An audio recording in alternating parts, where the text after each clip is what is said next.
For over 16 years, EJDConstruction.com has provided South Florida residents quality craftsmanship, accurate project management, and exceptional service. That's why EJDConstruction.com is an A-rated member of Angie's List and the Better Business Bureau. When you're looking for the right custom home builder for additions or home remodeling, please call my friend Eric at 305-433-4843. That's 305-433-4843 for EJDConstruction.com. This is the Big O Show. There's many ways to support our program, from subscribing and liking the show to visiting our terrific sponsors. Another way is using Cash App. If you would like to donate to the show and help us grow, download Cash App and search Cash Big O Show. That's Cash Big O Show. We appreciate your support as we continue to build the best sports show on the planet for South Florida sports fans. Support the Big O Show by using Cash App and donate to Cash Big O Show. Thank you for your incredibly loyal support. This is the Big O Show. There's no need to drive around South Florida wasting valuable time looking for a new or certified pre-owned Acura. Go to the #1 volume sales dealership in the Southeast United States. Craig Zins Acura of Pembroke Pines. Purchase with pace and space in a dealership tailored to your needs. From home buying to providing that personal touch. Contact the 2020 Satisfaction Award winner Craig Zins Acura of Pembroke Pines. 888-776-5123. That's 888-776-5123. Or visit them at 15601 Pines Boulevard in Pembroke Pines. This is the Big O Show. Sports fans love a place with great food, cold drinks, and TVs everywhere. That's why sports fans love Sports Grill and their 7 amazing locations. Check out the Bird Road location at 11481 Southwest 40th Street in the back corner of the West Bird Shopping Center. Sports Grill is also now offering some great employment opportunities. All kinds of positions are now available, from kitchen to hosting. Call for more information at 305-485-8845. From wraps to salads to amazingly delicious specialty dishes, Sports Grill is the home to the legendary special grilled wings. Since 1987, Sports Grill, good food, good drink, and good friends.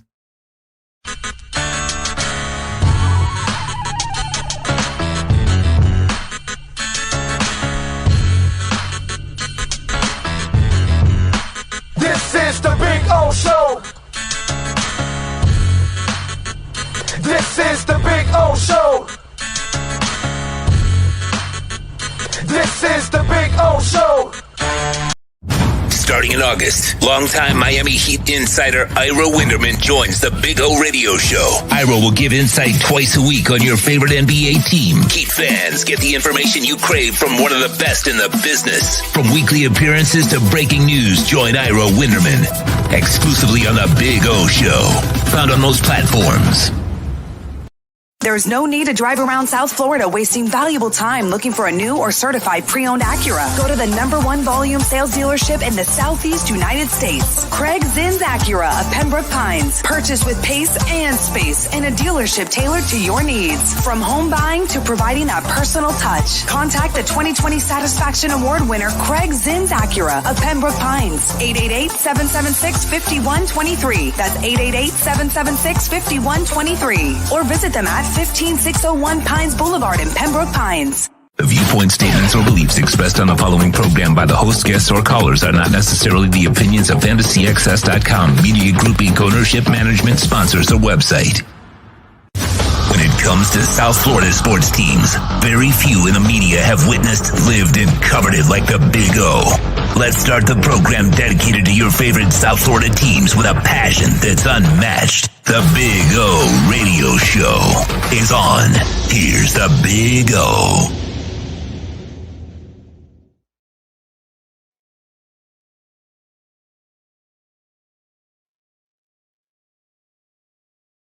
Well, let's try it again. Good morning. Welcome aboard, boys and girls. Yes, sir. What's going on in the world? A little holdout, a little dropout, all kinds of outs we're going to talk about today on the program. Yes, we are starting a little earlier today. We work for a living here. We are going to, we were going to start at 9:30. I started a little earlier because everything that's developed with X, I figured we'd get somebody in. Alan Poupart is at Dolphins camp. He's going to give us a ring at 9:30, so we'll get his thoughts on X holding out. And listen, this was kind of expected, right? I mean, let's just be honest here, okay? When we talk about this situation, and we've talked about this situation for, I don't know, months now, and since Armando Salguero first reported that there was going to be an issue, sure enough, it's finally come to a head. And here the issue is that, unfortunately, the Dolphins have themselves a guy that is unhappy. And I also want to help out X with the math, because for those of you that don't know, X put out the statement yesterday. Let me read his statement, because again, this is a world of misinformation. And we have way too many people that fall for the misinformation. They don't do their own homework, so they end up believing, or they're lazy and they believe whatever. And this morning, a guy, it's been since 2018. Well, no, it's actually May 2019. And so X put out, I've given my heart and soul to the Miami Dolphins franchise since they drafted me in 2016, and want to make it clear that I love my teammates. They are my family, Howard wrote on Instagram. But what I've learned is that the business side of the NFL proves organizations don't always have a player's best interest at heart. My experience with the Dolphins the past few seasons has taught me that in 2018, I signed an extension that I admit I didn't completely understand or feel comfortable with. First of all, you signed it in 2019, not 18. Okay. I signed that extension. I admit I didn't understand it or feel comfortable with it. That's your fault, dude. That's your fault, bro. You signed the contract. That's not the Dolphins' fault. That's your fault. That's your agent's fault. Again, misinformation. You don't do your homework. You're lazy, and you just believe what the other guy just says instead of actually doing your own homework, right? That's really the issue here. So he says, I've played on that deal for 2 seasons. No, you haven't. You've played on it for 1 season. That's all. 1 season. The season before, you had a knee injury and you had a domestic issue. Did you forget? Right? No, but everything's convenient here. That's what it is. So, I've played on the deal for 2 seasons, 1, and didn't complain, but everybody knows I've significantly outperformed that deal. Dude, you had 1 year. Were you bragging after you had a domestic issue? Were you bragging about your contract then? Oh, I have a knee injury, and I also had a domestic issue with a woman. I deserve a raise. Did you do that? Dolphins didn't take away any money that year, did they? Sounds to me like they stood by you. Did they give you a new contract when you wanted one? And whether you were number 1 or number 2 behind Josh Norman, who gives a rat's ass? Doesn't matter. You're one of the top paid corners. Did the Dolphins not take care of you? Anyway, he says, I've significantly outperformed that deal. I'm one of the best corners in the NFL, and tape back up my claim. And the tape backs up my claim. The assignments I'm given shadowing the opposition's best player with little help proves my value, my worth. Yes, I'm the second highest paid corner on my own team, and it's not even close. I want to clear up a few misconceptions. You mean like you've only been on the deal 1 year and that you signed it in 19, not 18? Okay, we'll try that. We'll try those. My agent, David Canner, and I have never once asked for a completely new contract. Oh, wow. Are we supposed to feel better now? Because you've asked for more money guaranteed instead of a new contract? Oh, wow. We should feel better. We wanted things to work out with the Dolphins and brought solutions to the table. All your solutions. But did you give back money when you were physically getting involved with a woman and had a knee injury? I'm just wondering, did you give back that money? Because they gave you a fat ass signing bonus that year. Anyway, like guaranteeing more money that we felt were win-wins for both sides. No, dude, it's all your side. Nothing's about the Dolphins. It's all about your side. It's always about your side. Okay? These were proposals of adjustments that would just make me feel respected. Oh, respected. They didn't give you a contract that was 70-something million, 40-something guaranteed. That's not respected enough, I guess. This is why I feel the organization has dealt. This is why I don't feel the organization has dealt with me in good faith. I don't feel valued or respected by the Dolphins. Just like they can take a business-first approach, so can I. That's why I want to make it clear I'm not happy and have requested a trade. Until that happens, I'm just here so I don't get fined and will handle myself like professionals do. It's up to you, man. It's up to you. Deal's in place. You want to act like an idiot? You want to hold out? You want to misbehave? Then you won't get traded and you won't get more money from somebody else. You already know the Dolphins aren't giving you more money. So now you're playing for your next team. So if you want to act like an asshole, then you're not going to get your money because now you're going to make it harder for the Dolphins to trade you. And if you make it harder for the Dolphins to trade you, your ass is staying right here. And if you end up holding out, then you won't make the $12 million either. And then you'll start getting fined. And then you'll end up just like Le'Veon Bell. So it's up to you, X. You know, this is really simple. I was laughing because my boy Omar Kelly tweets out this whole thing about, well, you know, teams should honor the contract because they reworked the Bernard McKinney deal, right? And this is this is the stuff that I love about sports talk and all this because it's a trip, right? Yesterday, I get a text from a guy.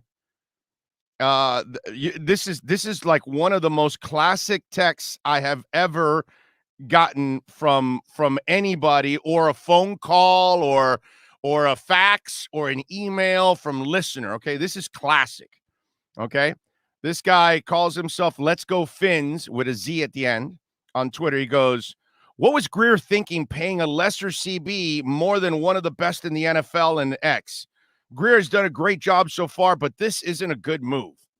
So I go to him. So I tweeted back to him. I said, so you're penalizing Grier for being a great negotiator, that he signed X to a respectable deal that wasn't really out of control, which, by the way, it wasn't out of control. So that's his fault that he's a great negotiator? Is that what we're doing now with Chris?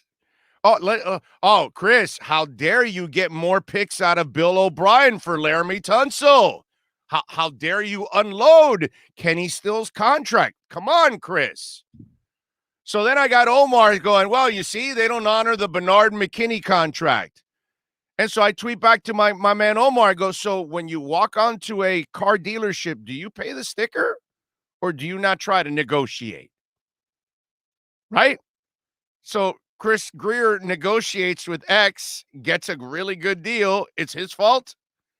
Chris Grier gets Byron Jones, and unfortunately you have to overpay a little bit in free agency because it's free agency, so that's his fault. So he trades for Bernard McKinney, but he says, no, we're not paying $7 million. We'll negotiate it down to $3 million. Oh, how dare you, Chris? Why don't you ruin your cap and pay $7 million? You know, I'm sorry. We are now penalizing general managers for doing a really good job. Is that what we're going to do now? Because I love that one.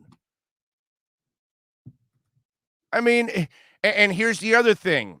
X obviously doesn't have a lot of common sense. Well, I mean, when you hit women, you can't have a lot of common sense. But the bottom line is he certainly doesn't have common sense or he doesn't know this life, this world. Whatever contract you sign will be outdated within weeks or months because you just set the standard. So now others are going to follow and beat that number. That's kind of how it is. But again, and I've said this many, many times, there's always something going on with X. Always. It's just the way it is, dude. Right? And so not only do you always have something going on, he also, in the back of his mind, knows he's got something going on too. He's got several knee scopes, and he's trying to get as much money now as possible. And the Dolphins already negotiated in good faith. They gave you your contract, dude. They gave you your signing bonus. They gave you your guarantees. You agreed to the deal. And let me tell you something. This comes from a guy that years ago, I agreed to a contract that I was not happy with about a year and a half in. But guess what? I had to suck it up and wait another year and a half until my option came up. I had to wait till the 4th year. I had no choice. What am I going to do? That's life, dude. You signed the contract. So am I supposed to now go into work sour and not do my job? I would never do that to any of my employers. I've worked my ass off my entire life. I work freaking hard every day, every time I've ever done this. I've never been lazy ever in my life in this business. Maybe at home doing some chores, but not in this business. Work my ass off, dude. Just because I was unhappy with my deal, and I know because I've done it from experience, but I was young. It was 20 years ago. Man, it happens, man. You make mistakes, but you got to be a man, and you got to man or woman, and you got to man up, as they say. I know we never say woman up, but whether you're a man or a woman, dude, whatever situation you're handled, you got to overcome it. But crying, bitching, moaning, pointing fingers because your ass signed the contract, get the hell out of here, bro. Why? Because you weren't smart enough to know what the hell's going on? Do your damn homework, bro.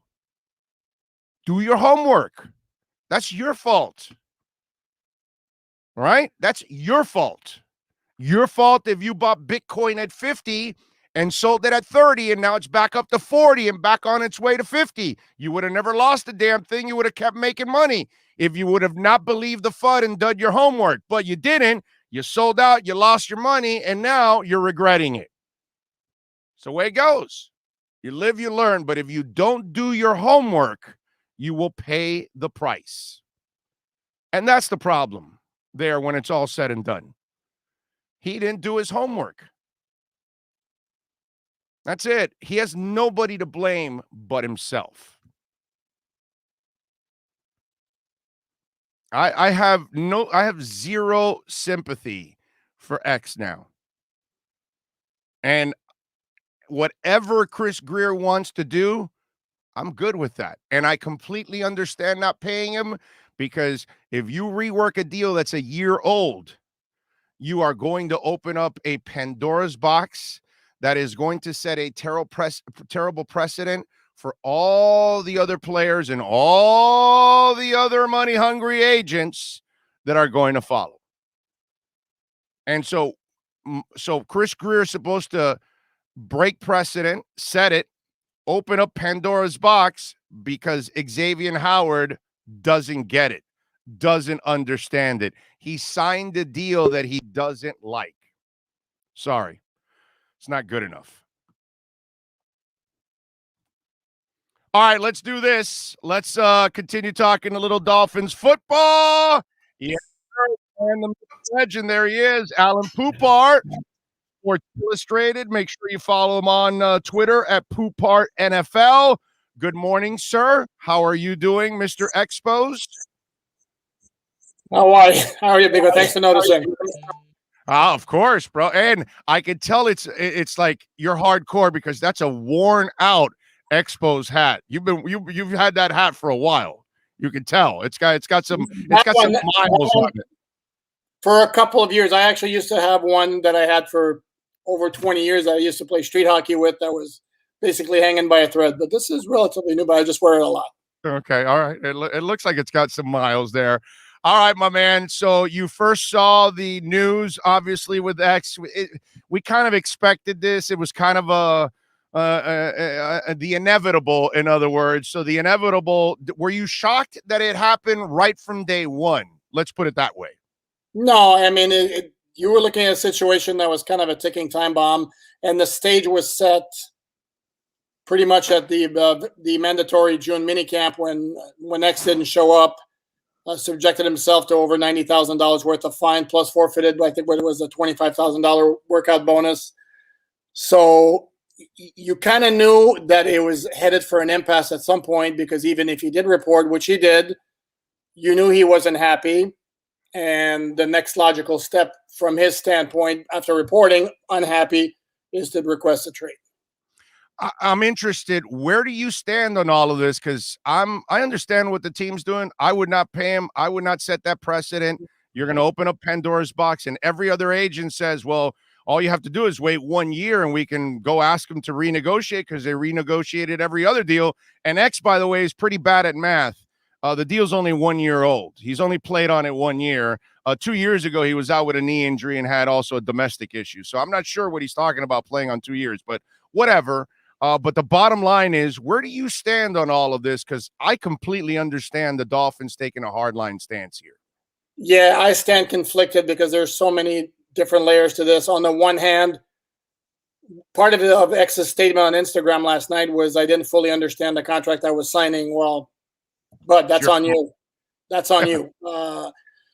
So that from that standpoint, I also absolutely get the Dolphins' desire not to set that kind of precedent. On the other hand, for those who are going to say, well, X signed a contract, he needs to honor it. Well, there's a flip side to that, and it involves guys like Albert Wilson. And as we just found out this morning, Benardrick McKinney, who had 3 years, $27 million left on his extension that he signed with Houston before the Dolphins got him in the trade. And well, guess what? They restructured his contract, i.e., more specifically, told him, you're taking a pay cut to $3 million and you're going to like it, or we're letting you go because you have no money guaranteed left. So, and by the way, I have no problem with that. You go buy a new car, I don't pay the sticker. I try to negotiate it down. That's just being a good GM, dude. We cannot penalize Grier for being a good GM. Well, Alan, you and I have been covering this team for a long time. We've watched general managers that give away money and screw up their cap space. These guys are shrewd, man. I understand. But Big O, you can't be going like, honor your contract X because you signed it, and then say the Dolphins are brilliant because they restructured Benardrick McKinney at the threat of cutting him with no money when he also had a contract. So that's why I don't think it's necessarily black and white. It's a tough deal. From where I sit, I never really expected the Dolphins to do anything with X's contract because it's got 4 years left on it. That's a really significant amount of time left. But to say that it's a black and white issue of the Dolphins are right, X is wrong, I'm not willing to go there. Oh, you know what? I can understand that. It's either you want to take one of those sides, and I'm going to take the team side on this one. I do understand. And as you know, you've covered this long enough. If they rework that deal, dude, oh my God, everybody else is going to want a new deal if they have a great year after they sign a new contract. And that's the problem too for the Dolphins. You rework that deal, it opens up hell all of a sudden, because every agent's going to want you to rework their clients if they outperform their contract. But then that goes back to the old theory of you treat different players different ways, and the great Jimmy Johnson story with Emmitt Smith, where he fell asleep during a team meeting, or he was asked what he would do if Emmitt Smith fell asleep in a team meeting, and he'd be like, Emmitt, buddy, you got to wake up. Whereas somebody else did it who was a non-significant player, and it was basically you're cut on the spot. Curvin Richards is the name you were looking for, my friend. Curvin Richards. Running back from Pitt, just to show you I remember who we're talking about. I know you know your stuff, bro. That's there's no doubt about that. So that's the thing. And Big O, the other thing too, also, it's the same thing with you dealing with different players. I mean, if it's just an average player who happens to have a really good year, then you have to make on a case-by-case basis a decision, is that player worthy of us taking that extraordinary step to do something we wouldn't normally do? Because right now, if the alternative is dumping basically the best player on your roster because you don't want to set a precedent, is that really making the Dolphins better? No. It's at the moment, it's not. You know what I mean? And here's where the dynamic really starts to take over. How is he going to handle all of this? Is he going to go the Le'Veon Bell way? Because if he does, then he really doesn't want new money, because all he's going to do is screw himself up, and he's going to make it harder for them to trade him. He's going to make harder for other teams to accept him. Or does he go the route of being a pro, do his job, and let the Dolphins try to work the deal out? What path does he take right now? And then I'll ask you a follow-up to this. No, and that's the big question. And human nature being what it is, there's personal pride involved as well. I mean, X considers himself the best cornerback in the NFL, and he's not going to stay that way if he's not putting out.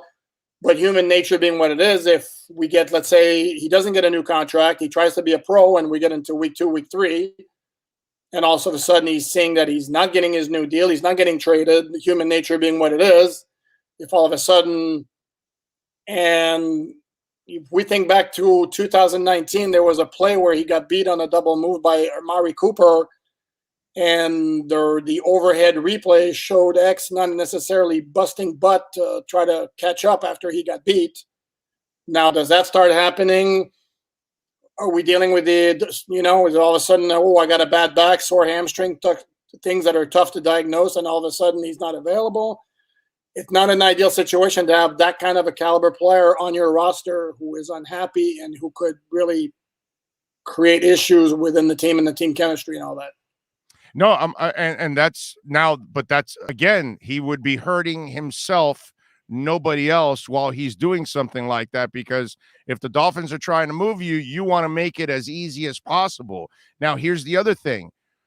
The cap ramifications from all of this. The Dolphins are way better off trading him after this season, because it's a lot easier to maneuver cap-wise. They're going to take quite a cap hit if they move him now, because they just gave him the signing bonus a short time ago. So if you're the Dolphins, do you play this thing out for the season and wait till the end of the year and deal with X the way he wants to deal with it? Or do you try to move him as soon as possible? Again, it becomes an issue of tolerance also. And I can't help but think back to 2019 again with the Minkah Fitzpatrick situation, where he indicates to Brian Flores and Chris Greer that he's not happy in Miami. He wants a trade. And there was no contractual issue with that situation. It was a matter of how he was being used and all that philosophy. And Minkah Fitzpatrick, everybody knew he was a good player. And the team had him under contractual control for 4 more years when they made the trade. So what really makes us think the Dolphins are going to stomach dealing with a guy with a veteran who's been in the league, who's more established? Why would we think it's going to be any different this year? So to me, it certainly is not going to make the 2021 Dolphins any better, but I kind of had a nasty feeling that this was how it might play out all along. One more thing before I let you go. This is now comes down to Noah. It's interesting because if he does sit out some practices and whatever, and then Noah starts playing, it's funny. If Noah makes a transition and plays really well and starts to ball, it's going to pour cold water on this situation because fans will feel better. But if Noah is constantly making mistakes and getting burned back there and all that kind of stuff, then all of a sudden we're going to have a Bitcoin crash type of panic, that's going to be going on throughout the fan base. And then the media will be obviously stirring the shit up and all that. So it's really interesting how now it comes down to Noah, because he is the bridge player considered in all of this, with this going on behind the scenes. And here's one thing too about Noah. Do we not think for a second that maybe the Dolphins had this possible scenario in the back of their minds when they picked him 30th overall? Of course. I have to think so. That plus X's knee issues as well. The thing with Noah, if we're going to be honest, I mean, he looked last year like he didn't really belong.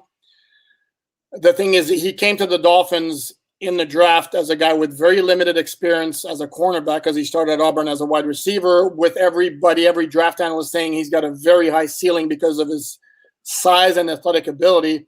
Right. But what we saw last year, he had an awful long way to go.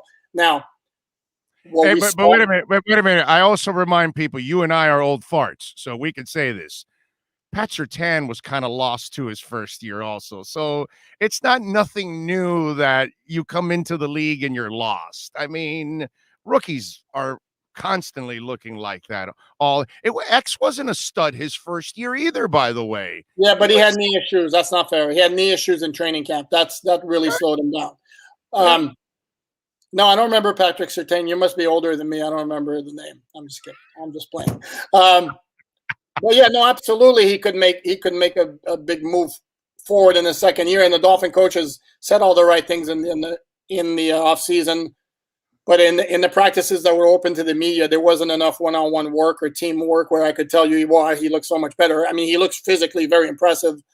But we're going to see, like, when in training camp, when like we see some real team drills, and then in the preseason games, exactly how far along he's come, because he did have an long way to go.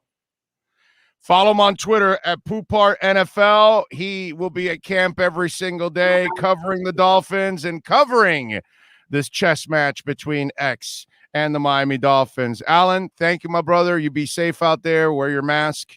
All right. Be good. We'll do heading to training camp right now as we speak. As a matter of fact. You got it. I appreciate you, man.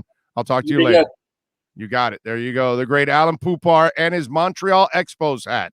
Gotta love that, dude. He brought in the Expos.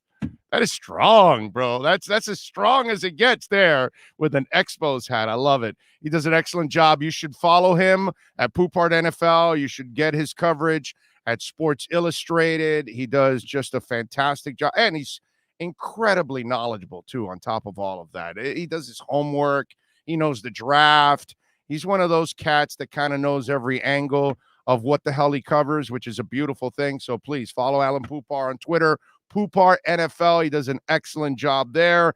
We await Ira Winderman and Clay Ferraro. They're going to join us at the top of the hour to have a little get together here with him. We'll do a little crossover, and then of course it'll be Inside the Paint for you at the top of the hour from 10 to 11.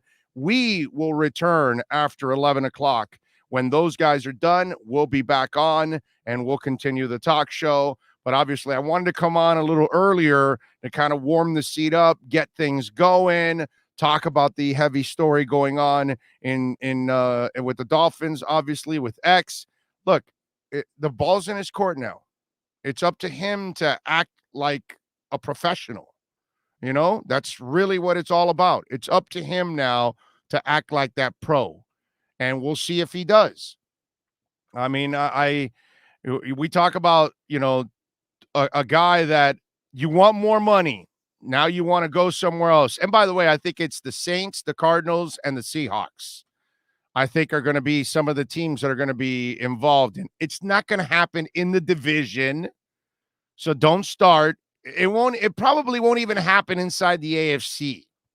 Okay. I know they moved Minkah to Pittsburgh, but that's because they looked at the draft pick and all that kind of stuff.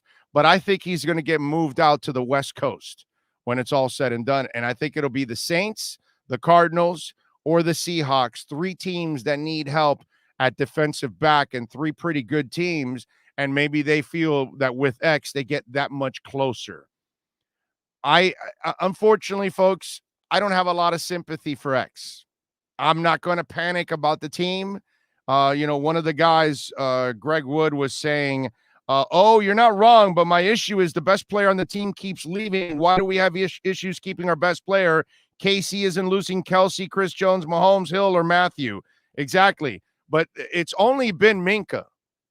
Laramie Tunsil was traded because they offered so much money. So Minkah's the one that wanted to leave. Look, man, defensive backs and wide receivers. I'm sorry. These are divas. These are people usually with outgoing personalities, big mouths, rude, whatever it is, attitude, whatever label you want to use for wide receivers and DBs. There's all kinds of those adjectives to describe those two positions.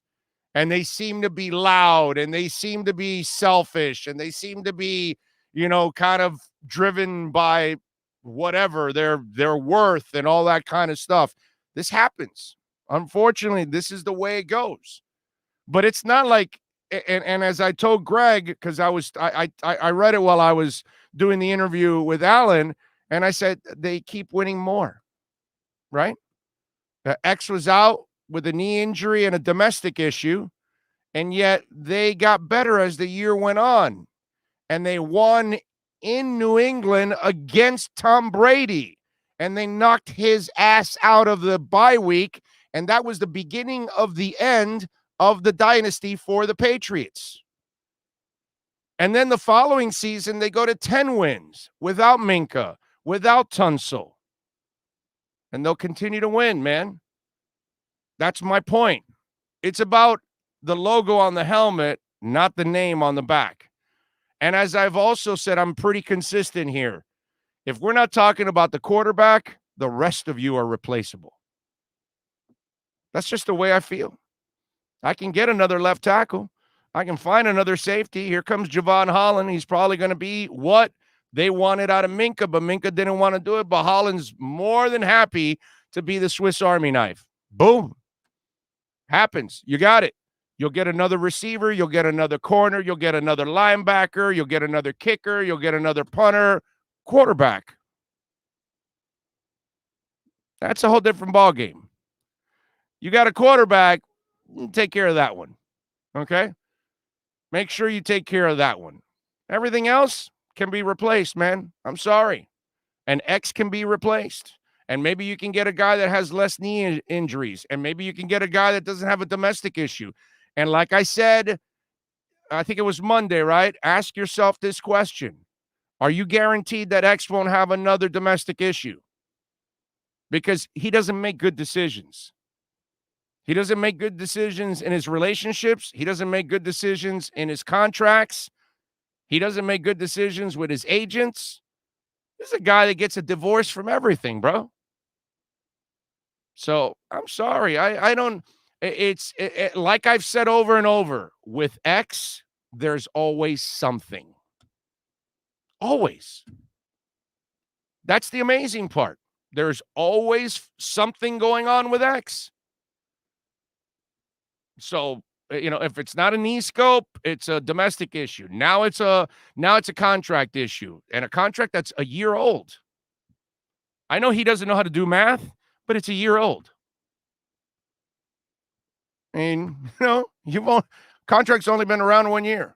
You agreed to it on the final year of your rookie deal.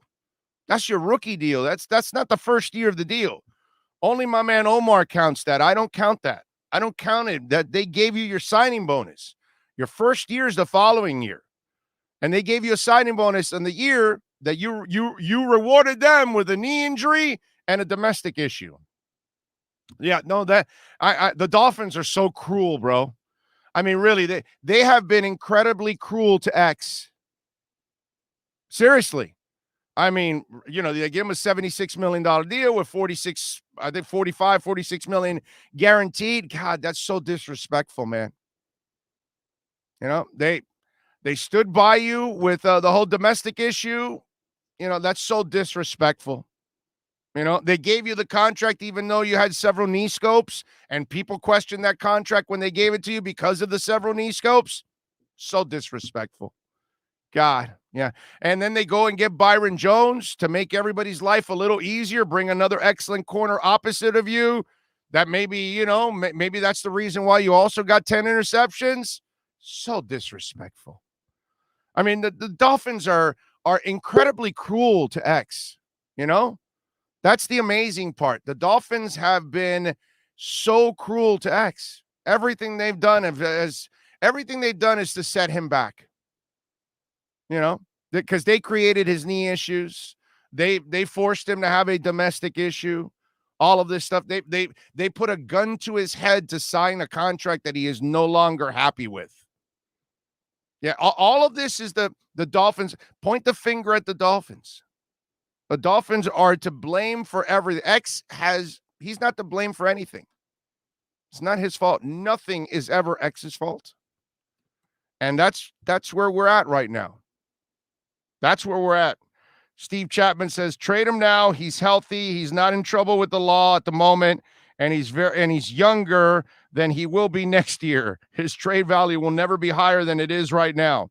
Well, and here's what I think is going to end up happening. You look at what's it called, the money and everything that's involved. It's going to depend right now on what the offer is. Because if the offer is not sexy enough, then all of a sudden you're going to have you're going to have the Dolphins say, you know what, we're going to hold off. And that's why I asked Alan, do you think it's going to happen now, or do you think it happens at the end of the year? Because as we've talked about on this show, cap wise, it's a lot better oh man, it's a lot better. I'm having issues here because Clay's not being able to get on here, so I'm trying to get Clay on. Oh man. Okay, here we go. All right, let's see if I can get Clay the link here. Anyway, so doing 8 things at once is never easy. So you get an offer that is a good offer, then you take it. But if other teams aren't desperate enough for him and they don't make the kind of offer that you deserve for X, then you don't move him. That's the bottom line. You don't move him at all. Okay? You keep him until next year. And then it's up to him to see how he handles it. Does he handle it like Le'Veon Bell and it becomes a jerk all year long? Then he's going to kill his own value. What behooves, and I don't know if he's bright enough to figure this out because he's controlling his agent too. What behooves him is to be professional the rest of the year. And then at one point or another, ball out, keep balling, and somebody's going to step up and give the Dolphins what they deserve in order to trade you. But if you act like a jerk, you're going to make the situation that much harder to be traded. You're going to have less people willing to trade for you because they got to give up picks and they got to give up money. That's not good. You know what I'm saying? So that's where that becomes a major problem for the Dolphins.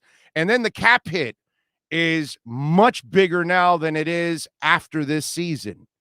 So that's why I'm telling you that the Dolphins have to get one hell of a deal right now in order for everything for them to work out. If they don't get a hell of a deal, then you're better off waiting the year, let them perform, and then next year, after this season's done, the cap hit is much less.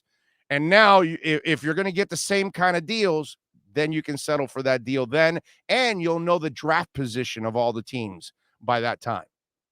So that's really the dynamics behind all of it, you know? All right, let's do this. I am going to take a quick break. When we come back, we'll get Ira and Clay on because we're having a little technical issue here. I'm trying to get in contact with Clay. So let me get in contact with Clay. We'll get him on, and we'll get Inside the Paint going on, the Pallet Rack City Inside the Paint show. We'll be back in 2 minutes. If you're a Miami sports fan, then there's only one store to go to, and that's Caneswear at Miami Fanwear in Davie. They're your one-stop shop for all your inner Miami CFs, Canes, Dolphins, Panthers, and Marlins merchandise. They have hats, t-shirts, game day jerseys, and so much more. Located at 2511 South University Drive in Davie, and open 24/7 online at caneswear.com or innermiamiwear.com. Call them at 954-835-5597. Caneswear, the spot where Inter Miami and all Miami sports fans shop. This is the Big O Show.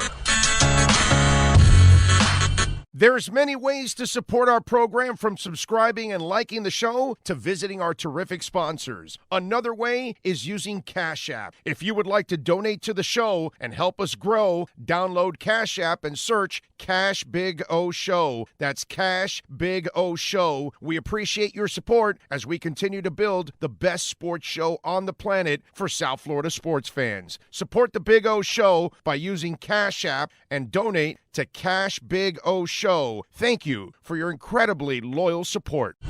This is the Big O Show. There's no need to drive around South Florida wasting valuable time looking for a new or certified pre-owned Acura. Go to the #1 volume sales dealership in the Southeast United States. Craig Zins Acura of Pembroke Pines. Purchase with pace and space in a dealership tailored to your needs. From home buying to providing that personal touch. Contact the 2020 Satisfaction Award winner Craig Zins Acura of Pembroke Pines. 888-776-5123. That's 888-776-5123. Or visit them at 15601 Pines Boulevard in Pembroke Pines.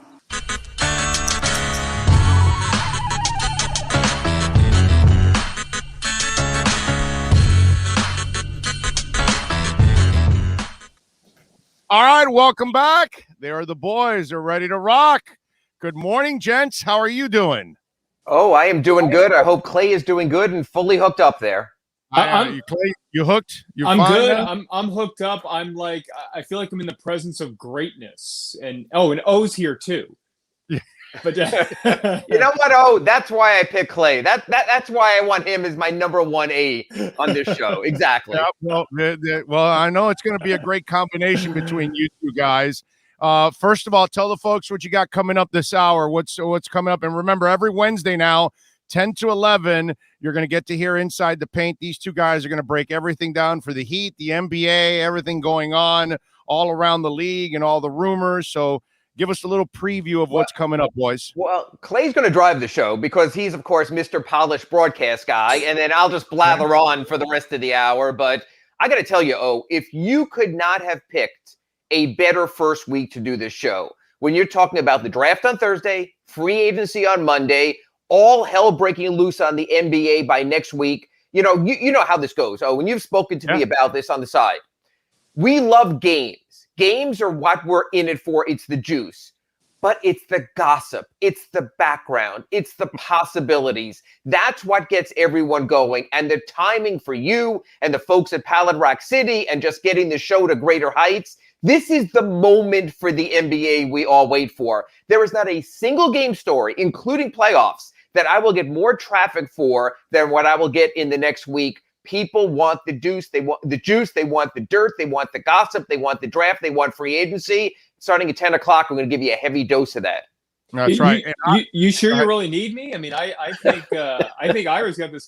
No, I want to echo what he said too, and I also think these next 36 hours are critical for the Heat, and I want to get into why that is. And look, I'm not just saying this because he's here, but if you're a fan and you want to learn about the transaction and what's going on behind the scenes, you're not going to find anybody better than Ira to get the inside dirt and let you know. So I'll be here to kind of tee it up for him, but I'm excited. This is going to be a blast. It's funny because Ira goes to me, hey, you sure you want me during, early like this and football season, everything going on? I go, Ira, man, I don't care about that.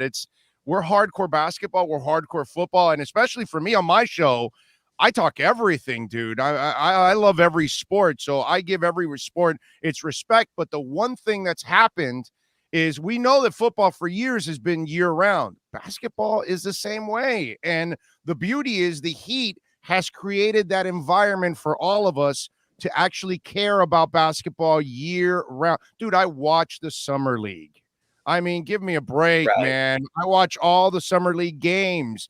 Even though I want to know who these young guys are coming up, it's because we care a lot about basketball in this town. So for me, it's important to have this element on the show because I know how much people now care about basketball in South Florida. And to give you radio tease time as you lead into the show, there is a chance by this week next time Jimmy Butler could turn into Xavier Howard, and we'll explain why. Wow. There you go. That's all you need to know. And that's what you will find out in 1 minute with the Pallet Rock City Inside the Paint show coming up next. Sports fans love a place with great food, cold drinks, and TVs everywhere. That's why sports fans love Sports Grill and their 7 amazing locations. Check out the Bird Road location at 11481 Southwest 40th Street in the back corner of the West Bird Shopping Center. Sports Grill is also now offering some great employment opportunities. All kinds of positions are now available from kitchen to hosting. Call for more information at 305-485-8845. From wraps to salads to amazingly delicious specialty dishes, Sports Grill is the home to the legendary special grilled wings. Since 1987, Sports Grill, good food, good drink, and good friends. When you need your warehouse looking good while staying efficient, there's only one place to find the finest racks in the business. Pallet Rack City in Hialeah. 305-424-8547. That's 305-424-8547. Pallet Rack City is the company you need when you want your warehouse sporting the finest racks in the business. After all, who doesn't love a great rack? Pallet Rack City. 305-424-8547. That's 305-424-8547. Beliefs expressed on the following program by the host, guests, or callers are not necessarily the opinions of FantasyAccess.com, Media Group Inc. ownership, management, sponsors, or website. Time for an hour of hardcore hoops with a Pallet Rack City Inside the Paint program with Ira Winderman and Clay Ferraro. There's only one place to find the finest racks in the business. Pallet Rack City in Hialeah. 305-424-8547. That's 305-424-8547. Let's get to the show basketball fans crave. Let's get inside the paint.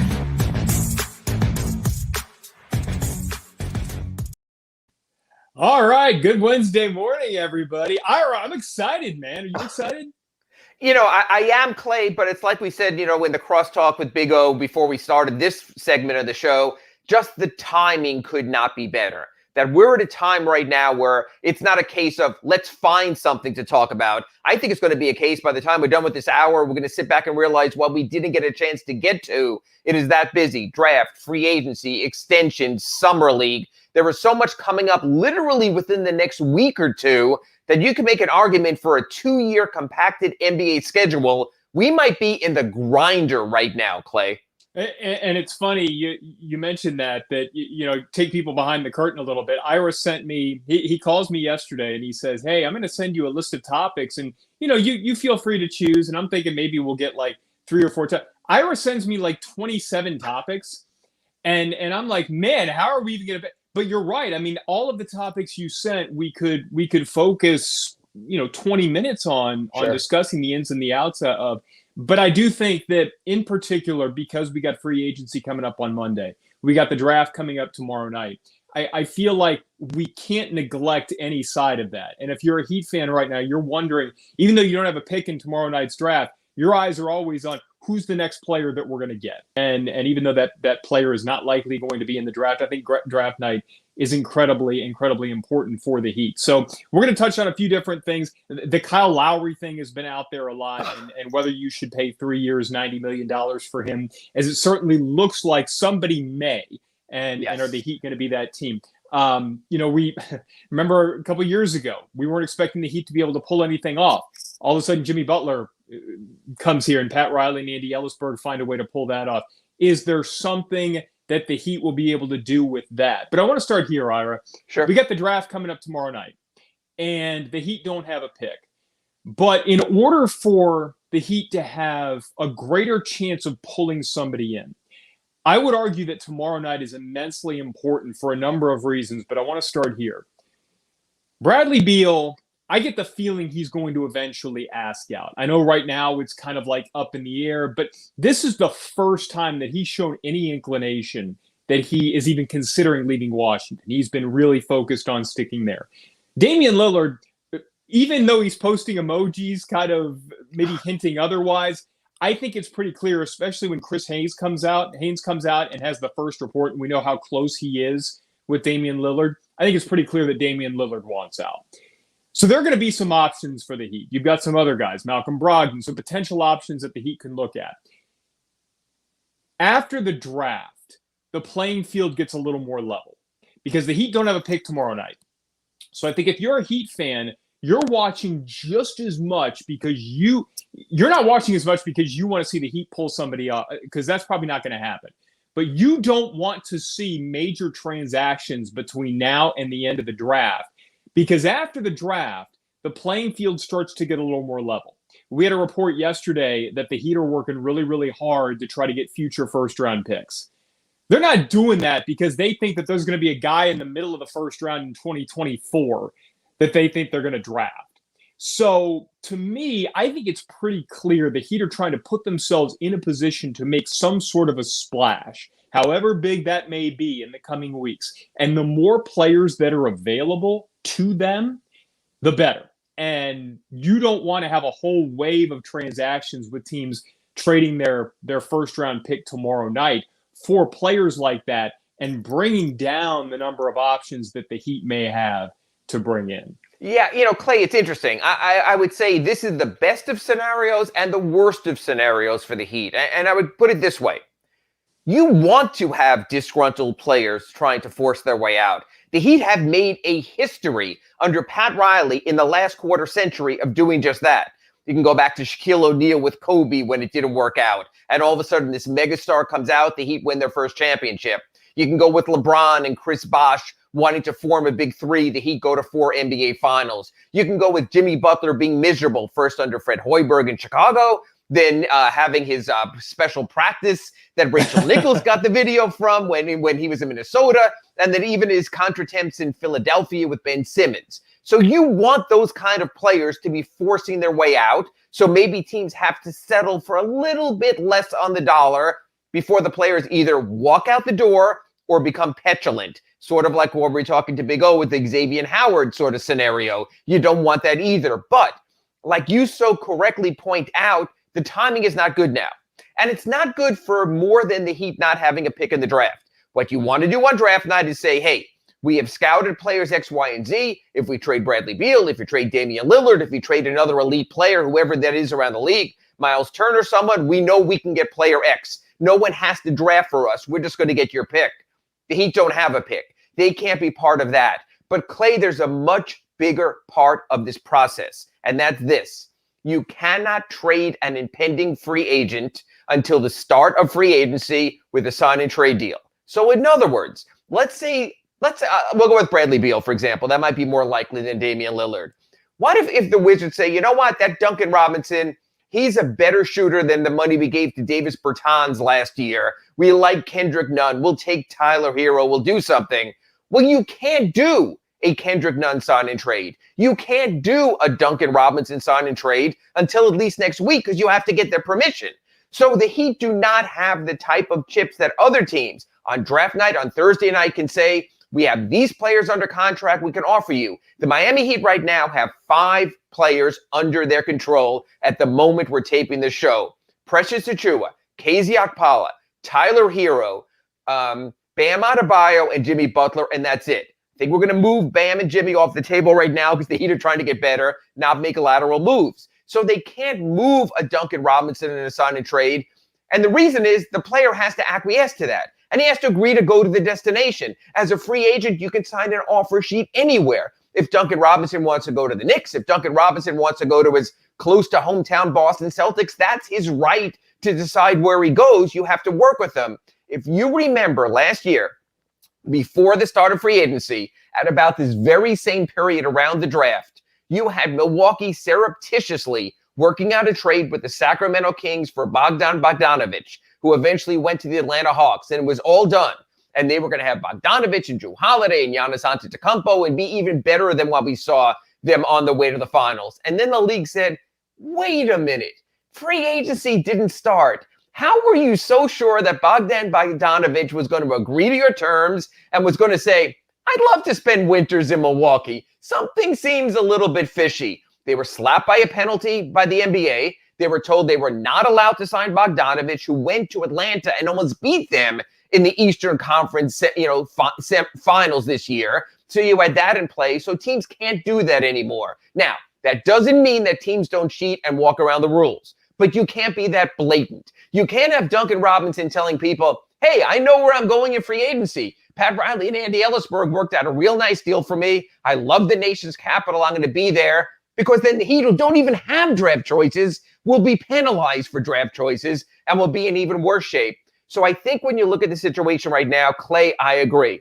Disgruntled players, wonderful. The Heat have made, for the last 2 decades, longer, Tim Hardaway, go back to that, a market of salvaging players like that. But they need these trades to happen no sooner than next Monday, and really when the free agency signing period starts on next Friday. The Heat can create more assets a week from today than they have right now. So it's setting up for Pat Riley.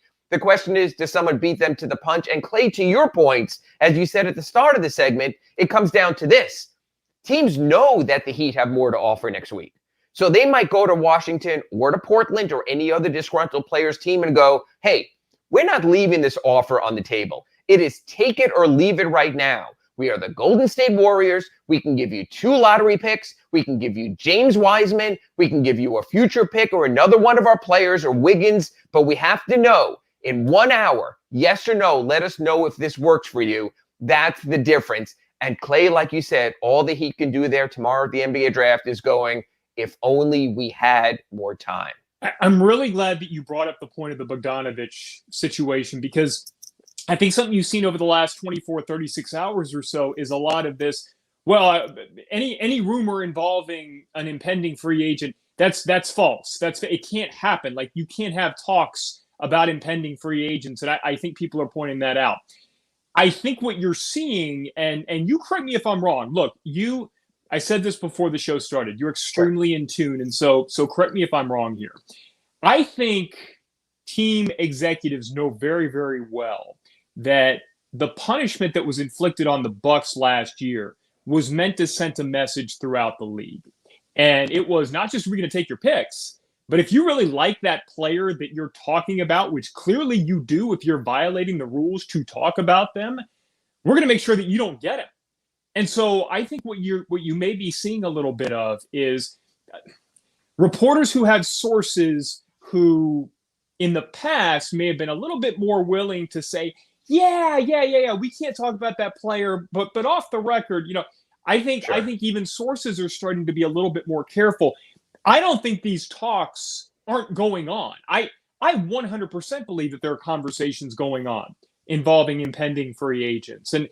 But I think that the usual sources for many reporters, for a lot of people who are really, really good at getting this info, are a little bit less likely to spill that because they saw what happened with the Kings and Bucks last year and Bogdanovich. Would you say that's fair to say? Yeah, and first of all, I just want to let people know, because we're on a variety of platforms, some people are going to be listening to this in podcast form.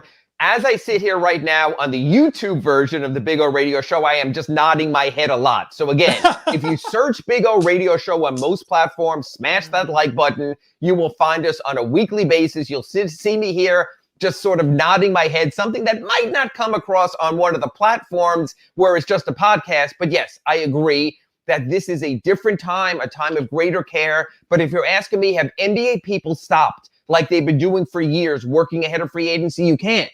I remember that was one of the real problems the Lakers felt they had when Mitch Kupchak was there, is that he wouldn't cheat. And what's the old saying, if you're not cheating, you're losing. You ain't trying. Yeah. You ain't trying. So, I mean, it's the same thing. You have to do that. Yes, you might lose a second-round pick. You might even lose a first-round pick. But you also might lose out on the player you want, where all of a sudden you wake up next Monday at the start of free agency at 6 p.m., next Friday at the start of the signing period, and going, how did that happen so quick? So, yeah, you've got to work surreptitiously. You've got to work behind the scenes. You have to have things lined up, and the Heat do. And it's interesting. I spoke to Adam Simon, who does the Heat's draft, and he told me, look, Ira, we don't have a draft pick, but I will have that board at FTX Arena. I got to be careful on that. The former American Airlines Arena, 1 through 60. We will be ready to go. Clay, I can also tell you they will have scenario A, B, C, D, E, F, G, all the way down to Z, and maybe even to some Greek letters when it comes to their plans for free agency. Because again, like I said, they only have 5 players currently under contract right now. So they're going to have to fill out a roster somehow. They're going to have to do it with their A-list players. They're going to have to do it with possibly exception money players. They're going to have to do it with minimum players. But it's not like these teams say, we're going to get Bradley Beal and worry about the rest of it after. We're going to get Damian Lillard and worry about the rest after. And this is why, Clay, because Bradley Beal's going to go, okay, who else you got? I mean, look at a player like Damian Lillard, for example. He's had good players around him. He's had C.J. McCollum for his entire ride there in Portland. You can say what you want about, Josef Nurkic and what he is, but he's a very unique big man, sort of in that Nikola Jokic frame. He's a unique player. They went out in the offseason and during the season and made major trades with Norman Powell and signing Derrick Jones Jr. and bringing in Robert Covington. So they were churning. So basically, Damian Lillard is saying, if I'm going to sit out, maybe miss game checks, or practice checks like Xavier Howard, and I'm willing to do that. Who else do you got? Yeah, Jimmy's a nice player. Oh, I love playing with Bam here at the Olympics. The guy does nothing but pass. That's fine. But who else do you got? Tell me why you, Pat Riley, are positioning the Heat in the Eastern Conference to be more competitive than I've been with the Portland Trail Blazers in the Western Conference. And Clay, where has Damian Lillard been in the Western Conference in recent years? He's been on a middle-of-the-pack playoff team to a lower-tier playoff team. Well, I got to tell you, and no offense to the Heat, but even when they went to the NBA Finals 2 seasons ago, they were right there as a number 5 seed. When they went to the playoffs this year and were swept in the first round by the Milwaukee Bucks, they were a number 6 seed. So what they have now has only been good enough. That's the problem. Damian Lillard in Portland's been on a team that's only been good enough. Bradley Beal has been on a team in Washington that hasn't even been good enough. So the Heat not only have to tell the Lillards, the Beals, their agents, even right now, if you sign here, what we can do with you, but who else is going to be alongside? And it's not like you could sit there next Monday or next Friday and say, well, who do you want us to get? Because you got teams scrambling like cockroaches trying to get all of those other players. That's so true. So that's big picture. I think we wanted to kind of lay the groundwork of what we want this show to be about moving forward, also for this particular show. And because tomorrow night is such a big night. Coming up after the break, I want to get a little more specific. I want to talk about each player specifically that the Heat may be interested in. What are the chances that they're able to bring player X, Y, Z in, and what it would potentially take? And then after that, Ira, I want to hit on what you said before we started all this, that could Jimmy Butler really turn into an Xavier Howard type situation? So we want to get into all that coming up after the break right here on Inside the Paint. Reach out to Ira and Clay. Drop them an email at insidethepaint@yahoo.com. Chime in on the YouTube chat board. You're listening to the Pallet Rack City Inside the Paint Show. There's no need to drive around South Florida wasting valuable time looking for a new or certified pre-owned Acura. Go to the #1 volume sales dealership in the Southeast United States. Craig Zinn's Acura of Pembroke Pines. Purchase with pace and space in a dealership tailored to your needs. From home buying to providing that personal touch. Contact the 2020 Satisfaction Award winner Craig Zinn's Acura of Pembroke Pines. 888-776-5123. That's 888-776-5123. Or visit them at 15601 Pines Boulevard in Pembroke Pines. If you're a Miami sports fan, then there's only one store to go to, and that's Caneswear at Miami Fanwear in Davie. They're your one-stop shop for all your inner Miami CF, Canes, Dolphins, Panthers, and Marlins merchandise. They have hats, t-shirts, game day jerseys, and so much more. Located at 2511 South University Drive in Davie, and open 24/7 online at caneswear.com or innermiamiwear.com. Call them at 954-835-5597. Caneswear, the spot where Inner Miami and all Miami sports fans shop.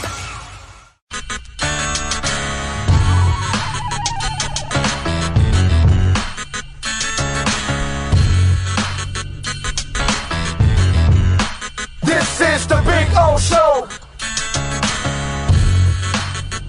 This is the Big O Show. This is the Big O Show.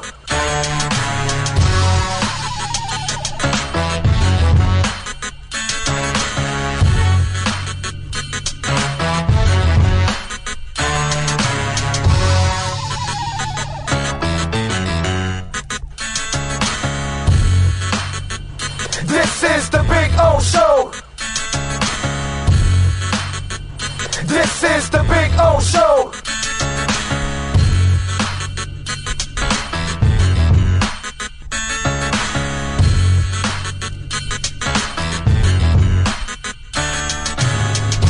When you need your warehouse looking good while staying efficient, there's only one place to find the finest racks in the business. Pallet Rack City in Hialeah. 305-424-8547. That's 305-424-8547. Pallet Rack City is the company you need when you want your warehouse sporting the finest racks in the business. After all, who doesn't love a great rack? Pallet Rack City. 305-424-8547. That's 305-424-8547. Welcome back to the Pallet Rack City Inside the Paint program with Ira Winderman and Clay Ferraro. Let's get back to the guys that just updated their email from Prodigy to AOL. Here's Ira and Clay. So that's actually a true story.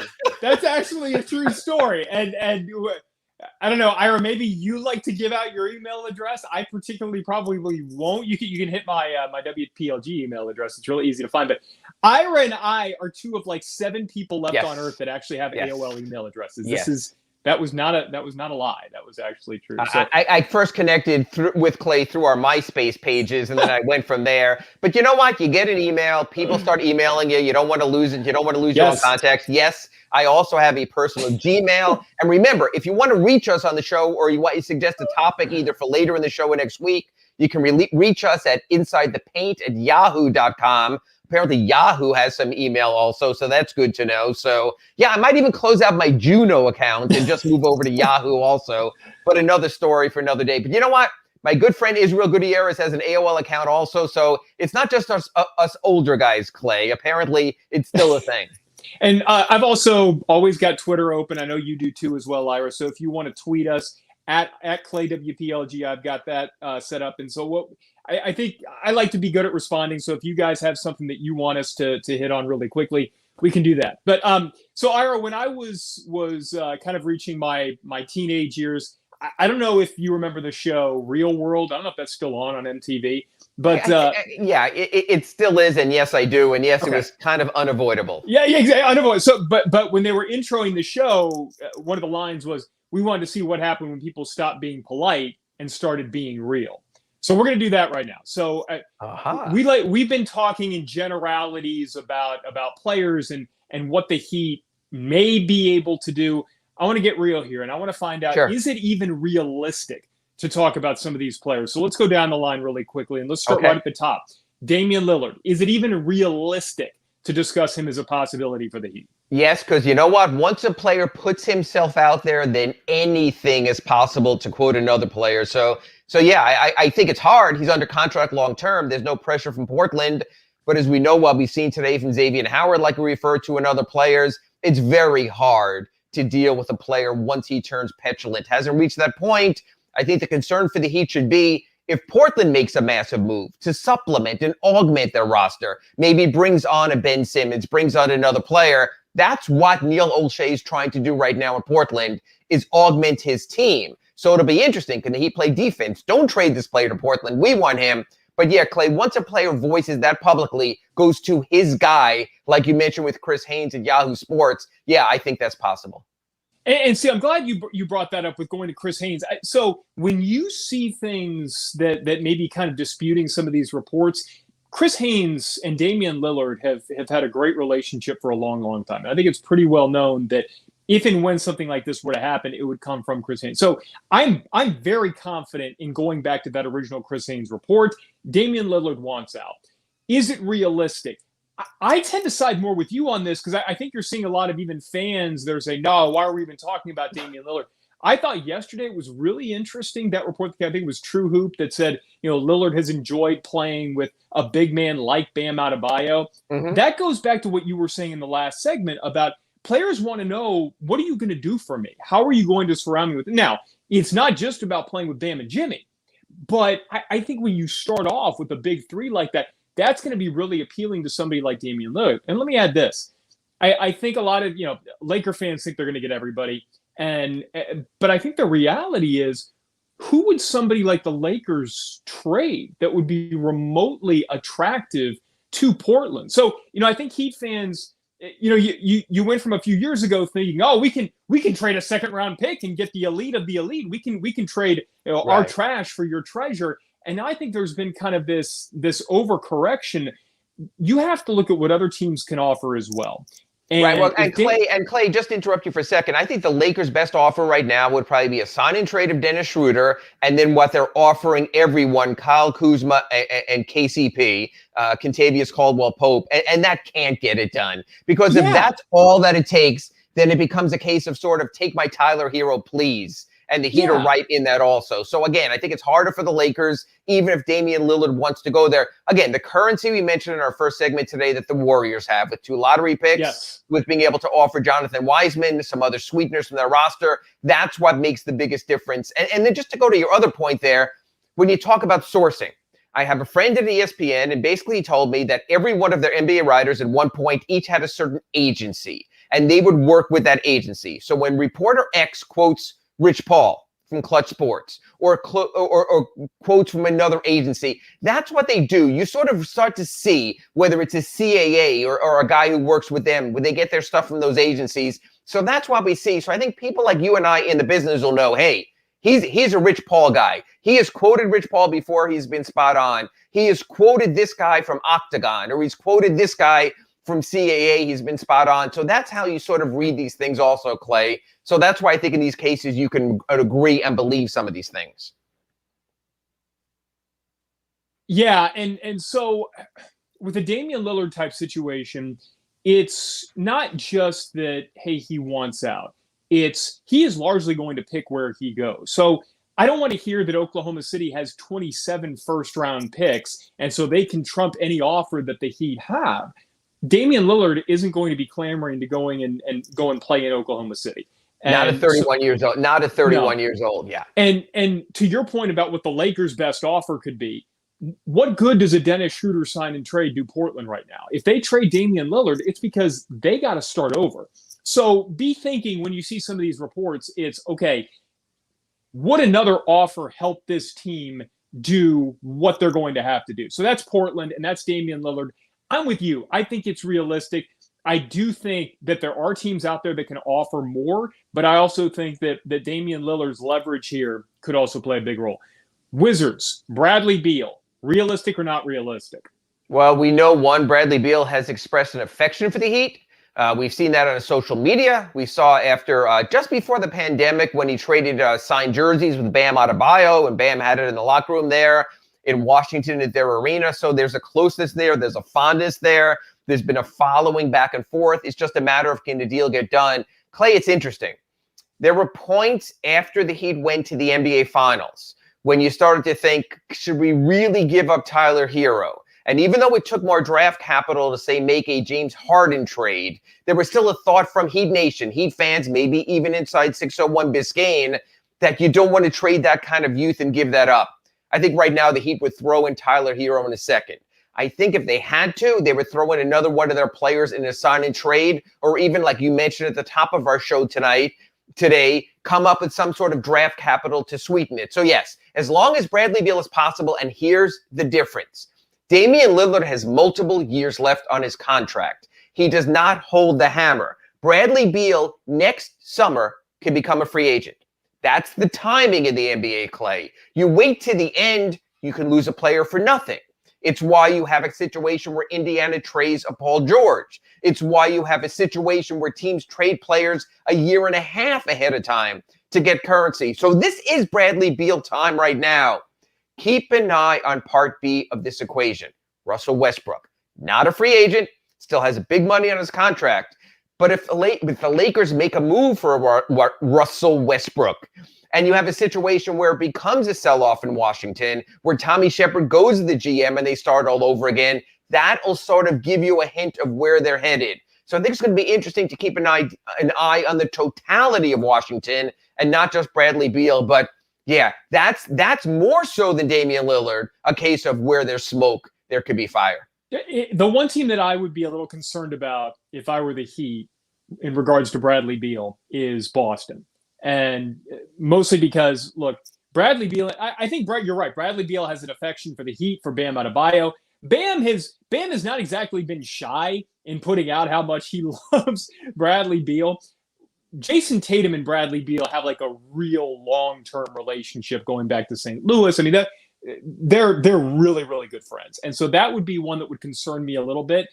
Now, with that said, I think Boston would have to give up Jaylen Brown in order to make a deal like that happen. And I don't know that Boston's willing to give up Jaylen Brown. I don't know that from a Boston perspective and what you need on that team, I think Jaylen Brown is a better complement to Jason Tatum than a Bradley Beal would be. So unless and until Boston's willing to put Jaylen Brown on the table there, I think the Heat may actually have a chance at beating whatever other offer Boston might put out there. So, and that's what Pat Riley and Andy Ellisberg and Adam Simon and the Heat front office do is they will reach out to the player's agent and say, are you better off in that situation? So let's say, like you said, Clay, you're removing Jaylen Brown.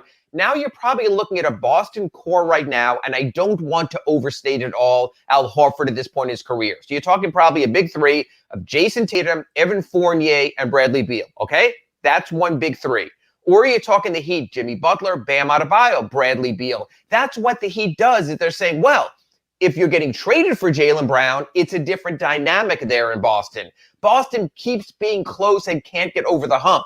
They've changed their coach, but now their coach is their GM, so he's still there. We have Eric Spoelstra. He's won championships here. He's got deep in the playoffs as recently as 2 years ago. So that's what you do. If you're a Lillard, if you're a Beal, if you're some of the other players we're going to get into, is you keep mentioning how this is what you have ready to go now. If another team acquires you, will they have as much?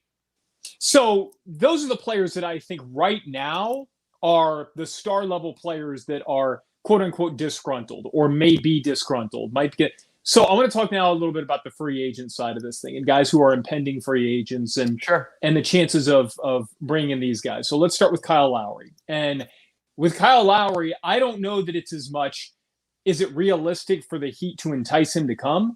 I think is it realistic to entice him to come at the Heat's price point? And on the flip side, would the Heat be willing to go over what their price point would appear to be? So let me ask you this. Is it realistic to project Kyle Lowry in a Heat uniform under any circumstance? In other words, could you see, what are the chances that you could see the Heat go up on their price point and potentially meet that 3 years and 30, or see Kyle Lowry come down on his either or? What are the chances that either or could happen? Clay, it's interesting you mentioned price point because there's two price point elements to this. There's what does Kyle Lowry at 35 years old want in a contract? Well, like I mentioned in my column that was in today's South Florida Sun Sentinel, the NBA has what they call a 38 and over rule. That once your contract of more than 3 years takes you past your 38th birthday, they start averaging back some of your salary. So basically, Kyle's going to be limited to a 3-year contract. We've heard the number, 3 years, about $30 million average, higher than we thought. But Clay, Kyle holds all the cards. He's a free agent. He can go where he wants, how he wants, at what price point he wants. So what you do in a negotiation is you look at all the factors. If you're Andy Ellisberg, if you're Pat Riley, if you're Adam Simon, and here's the reality. We just saw New Orleans make a major trade to open up far more cap space than the Heat, with interest in Kyle Lowry becoming their quote-unquote Chris Paul. We know that the Dallas Mavericks and Mark Cuban with his wealth are lurking to get Luka Doncic, the type of true point guard, to free him up alongside of him. They're looking at Kyle Lowry.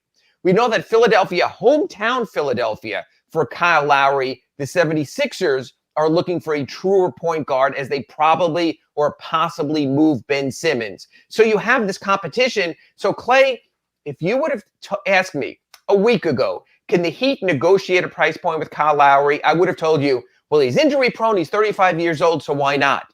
But now that I saw what the Pelicans did, now that we know what the Mavericks are doing, Kyle Lowry has all the cards. He basically can get himself a maximum contract and tell teams we are starting at that point.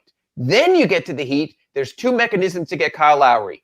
To max out your cap space. And Clay, I know there's other ways to do it, but I do not see the Heat getting higher than $24 million in cap space. And that probably means losing Kendrick Nunn and anyone coming back, Andre Iguodala, Goran Dragic, anyone at above a minimal contract beyond that. Will that save Kyle Lowry if Miami truly is a destination? That's number one, sign and trade. Be much easier. But again, as we've mentioned now for over half of the show, on our inside the paint show, is when you look at that situation, is did the Heat have enough to offer? The offer that John Hollinger, the former Grizzlies executive, mentioned The Athletic, was Precious Achiuwa, was KZ Okpala, and Andre Iguodala's contract. Could the Raptors do better? And without getting too long-winded here, and I apologize, Pat Riley has always said this. He's always said, first you want to present the threat, I can sign your player outright. Once you have that fear, Toronto, then you could force them into, But if you want to do a sign and trade, we can give you some assets back. We can give you a trade exception. We can go that way. Honestly, there is not a bigger name, a more significant name in this entire offseason for the Miami Heat among outside players than Kyle Lowry. That's where the focus has been. That's where the focus will remain. And if another team lands Kyle Lowry, then I think, and Clay, this is not fair. We're going to go back to comparing how Durant got away and how Gordon Hayward got away. And it's not fair to the Heat because it's better to have loved and lost than never to have tried in the first place. Well, okay. So I want to underscore something you just said because it really stood out to me. And you know, Mark Hochman once said, as you told me, that you can sit down and eat an entire meal in the time that it takes for Ira Winderman to make 1 point. But I think during the course of that, you hit on some really interesting points, and one that I want to come back to after the break. You said that you have to present this idea that you can sign the player outright and essentially scare the team into taking your best offer, or really the offer that you want them to take. Like basically, you get this and like it, or you get nothing. I think it's interesting that over the last few days, you've started to see other teams clear out that space, as you said, because they know very well, and Kyle Lowry and his reps know very well, that takes away that threat from the Heat. So if he really wanted to go to the Heat above all else, I don't know that they would have been sending the bat signal to other teams to sort of clear out that space in order to potentially bring him in and present that fear to the Toronto Raptors. So I want to talk more about that coming up after the break, because I think that may lead directly into what you were talking about before this show started. Could you see a Jimmy Butler situation or an Xavier Howard situation with Jimmy Butler? We know Jimmy Butler is really tight with Kyle Lowry. Could that be the sort of thing that would lead Jimmy Butler to want out of Miami? We'll have that and a lot more coming up right here on Inside the Paint. Ooh. You're listening to the Pallet Rack City Inside the Paint Show. Pallet Rack City in Hialeah is the company you need when you want your warehouse sporting the finest racks in the business. After all, who doesn't love a good rack? Pallet Rack City. Sports fans love a place with great food, cold drinks, and TVs everywhere. That's why sports fans love Sports Grill and their 7 amazing locations. Check out the Bird Road location at 11481 Southwest 40th Street in the back corner of the West Bird Shopping Center. Sports Grill is also now offering some great employment opportunities. All kinds of positions are now available, from kitchen to hosting. Call for more information at 305-485-8845. From wraps to salads to amazingly delicious specialty dishes, Sports Grill is the home to the legendary special grilled wings. Since 1987, Sports Grill, good food, good drink, and good friends.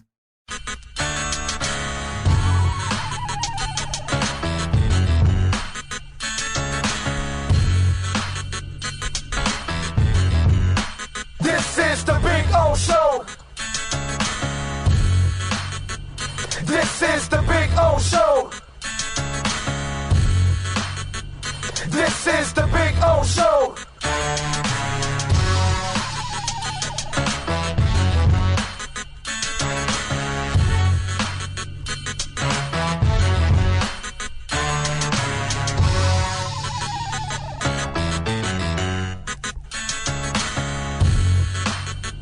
This is the Big O Show. This is the Big O Show. There's no need to drive around South Florida wasting valuable time looking for a new or certified pre-owned Acura. Go to the #1 volume sales dealership in the Southeast United States. Craig Zinn's Acura of Pembroke Pines. Purchase with pace and space in a dealership tailored to your needs. From home buying to providing that personal touch. Contact the 2020 Satisfaction Award winner Craig Zinn's Acura of Pembroke Pines. 888-776-5123. That's 888-776-5123. Or visit them at 15601 Pines Boulevard in Pembroke Pines. When you need your warehouse looking good while staying efficient, there's only one place to find the finest racks in the business. Pallet Rack City in Hialeah. 305-424-8547. That's 305-424-8547. Pallet Rack City is the company you need when you want your warehouse sporting the finest racks in the business. After all, who doesn't love a great rack? Pallet Rack City. 305-424-8547. That's 305-424-8547.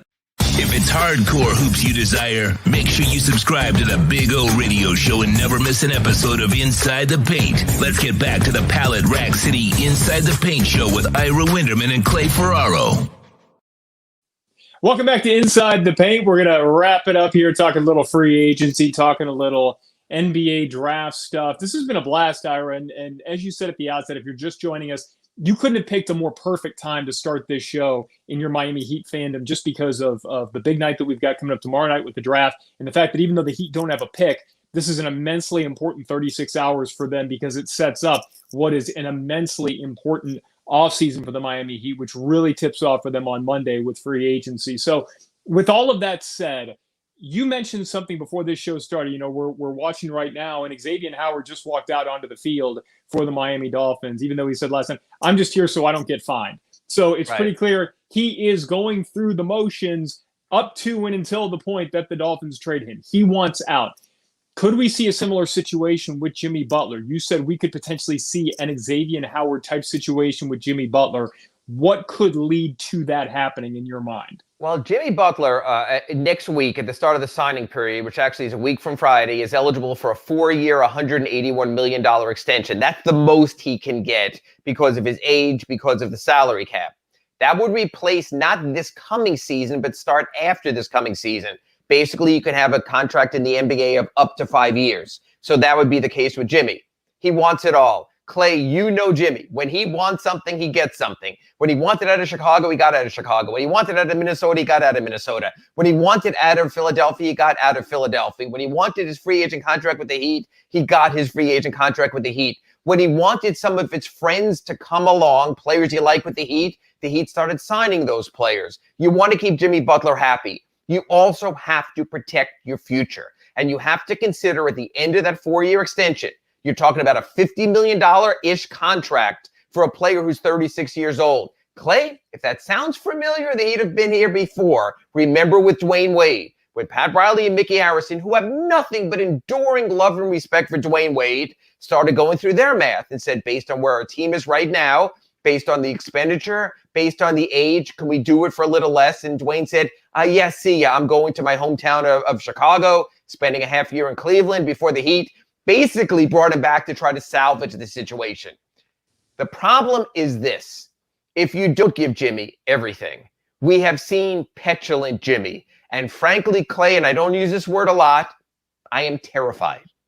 Because Jimmy Butler, who's unhappy, I saw him with Fred Hoiberg. Remember that locker room revolution he and Dwayne Wade and what it was like against Rajon Rondo. We saw that practice where he wore his Rolex, called out his teammates in Minnesota, and walked out. We saw the way it ended sort of ugly in Philadelphia. Here's part B of that. If you're a Kyle Lowry, if you're another player, a Damian Lillard or someone else who might come to the Heat, and all of a sudden, next Monday or Tuesday or Wednesday, you hear things are going sideways with Jimmy Butler's extension, that maybe Jimmy's not staying, that maybe he's going to opt out after this current season, which is a possibility as of now.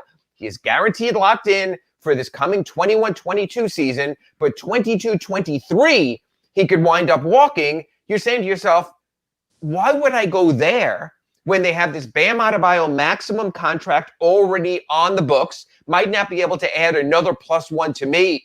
So even though we're talking about the draft, because that's on Thursday, we're talking about free agency, because that starts 6 p.m. on Monday, this Jimmy Butler extension really works hand in hand with all of that. Yes. Because that becomes a factor also. So I know Heat Nation wants to hear draft and who they're going to get in the draft, how they're going to get a pick, who's number 61. I'll be writing about that at sunsentinel.com as soon as we're off the air here. I know they want to know about free agents, and if you check your Sun Sentinel, I'll give you the full free agent list before Monday. By the way, Clay, please plug Channel 10 along the way here so I don't feel as guilty. So we will have all of that stuff.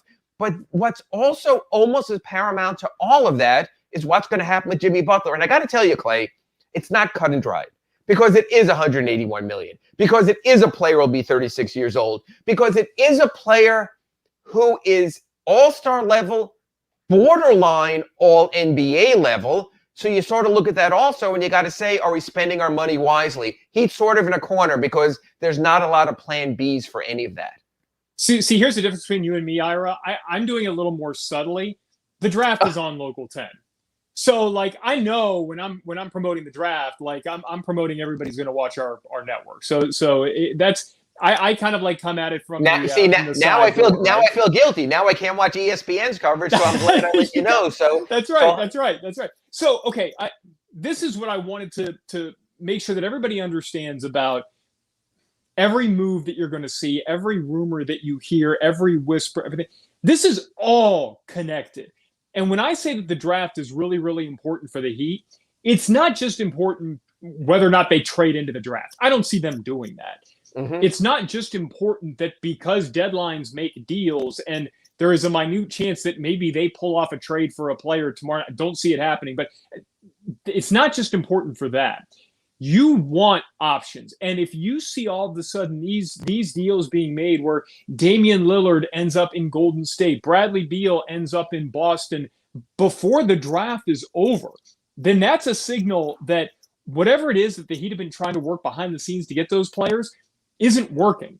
And that would also be a signal potentially that either things have gone sideways with Jimmy Butler, like you just said, or it could directly lead to things going sideways with Jimmy Butler because he's sitting there like, hey, he knows his age too.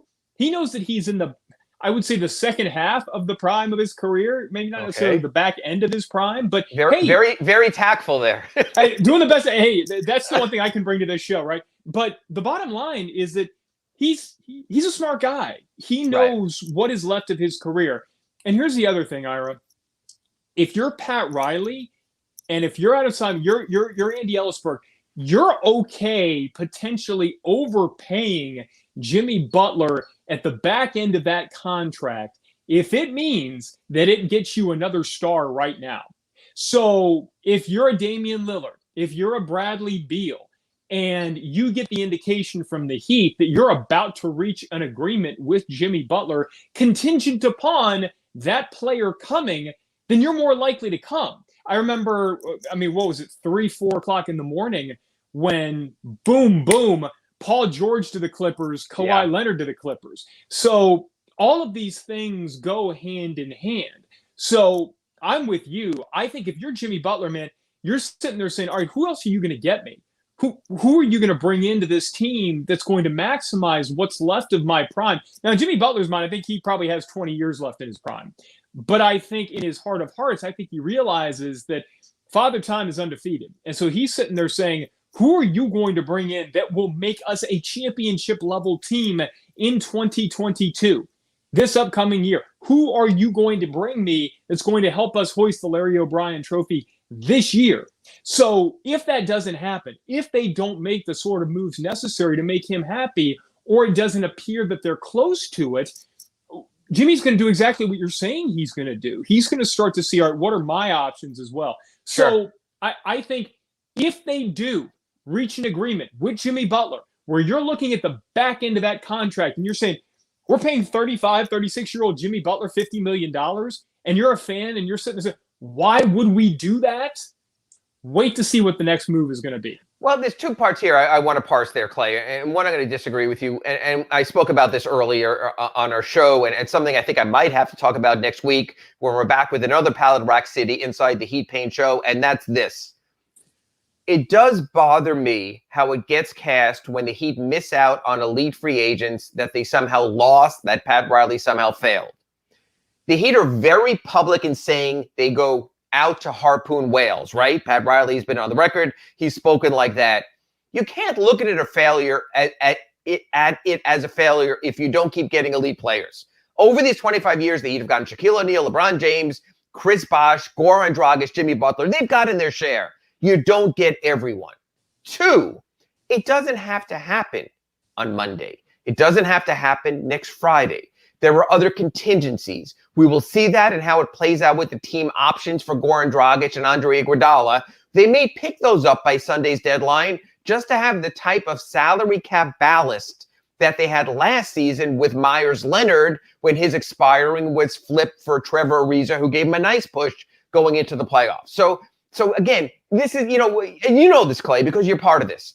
Everyone will do their draft report card after Thursday, which is absurd because you don't know who's good or who's not good until you actually see them play.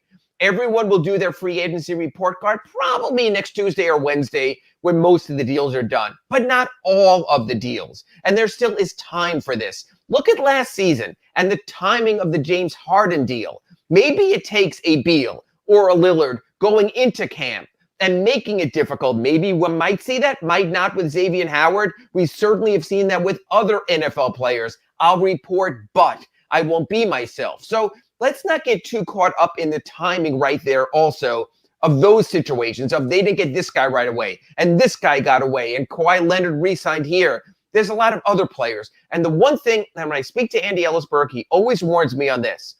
Fans always look at free agency because of the immediacy. If you have the cash and a player wants to go, you sign the contract and you're done. But the trade market's a big part of it.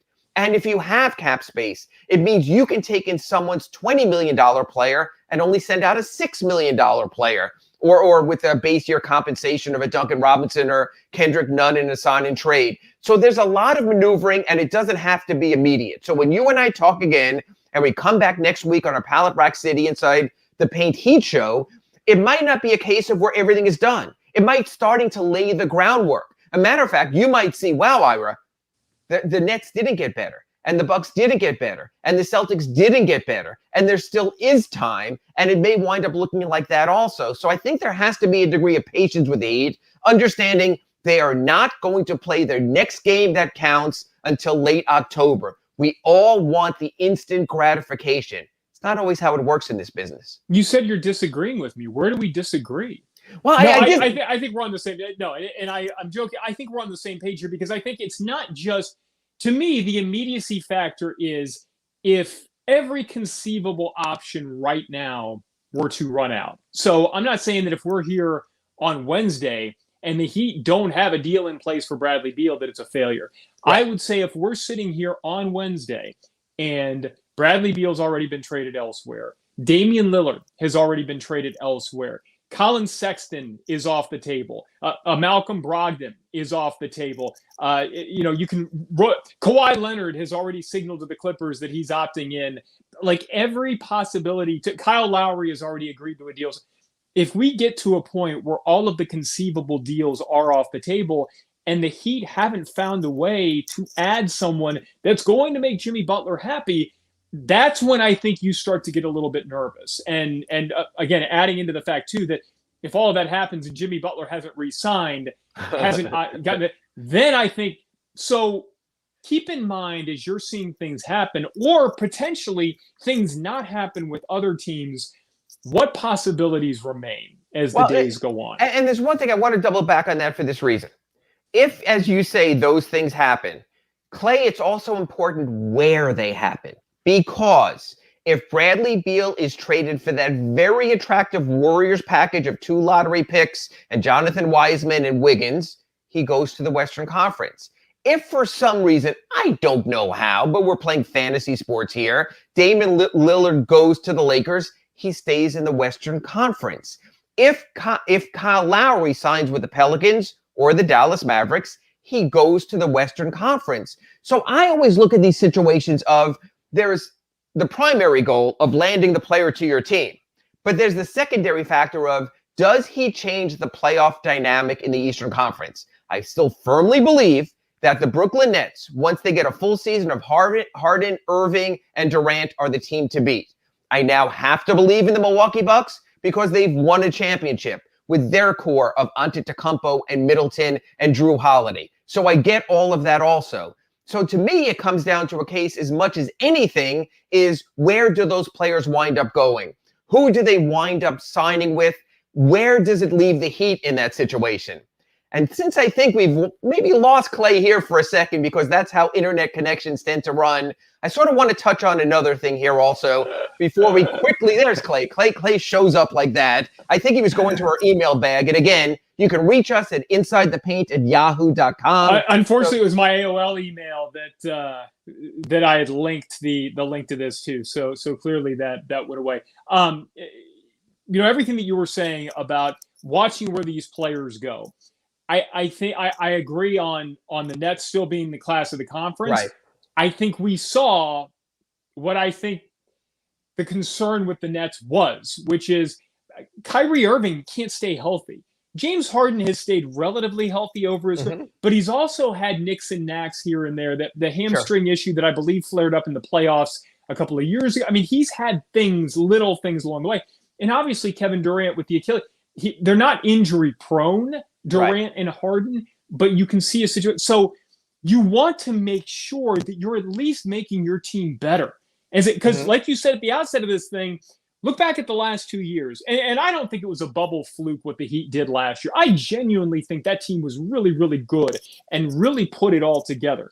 But I also think it's a team that largely relied on Goran Dragic, who is clearly not the same player that he was in the bubble, and I don't think is going to be that same player moving forward. So you have to find a way to get your roster to the point where they're good enough to make another run. And Jimmy Butler knows that. And I think he also knows that, given what we saw last year, the core of this roster right now isn't good enough. So you're right.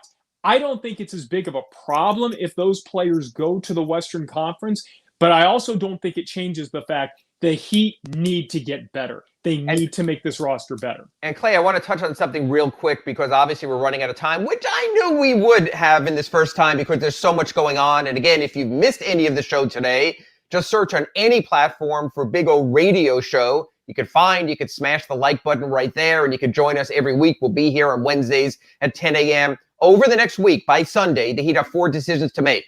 Qualifying offer to Duncan Robinson, qualifying offer to Kendrick Nunn, whether to pick up the team options on Andre Iguodala and Goran Dragic. And we will follow all of that up next week when we come back here on the Pallet Rack City Inside the Paint show. But so really quick, my thoughts on this, then I'll get your thoughts on the way out here. Obviously, the Heat are going to extend qualifying offers to Duncan Robinson and Kendrick Nunn for this reason. At worst, the players say, okay, we'll take that $4.7 million for 1 year.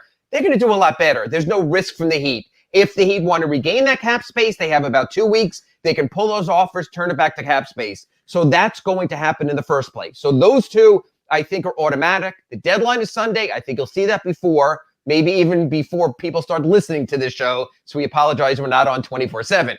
Number 2, the team options for Goran Dragic and Andre Iguodala.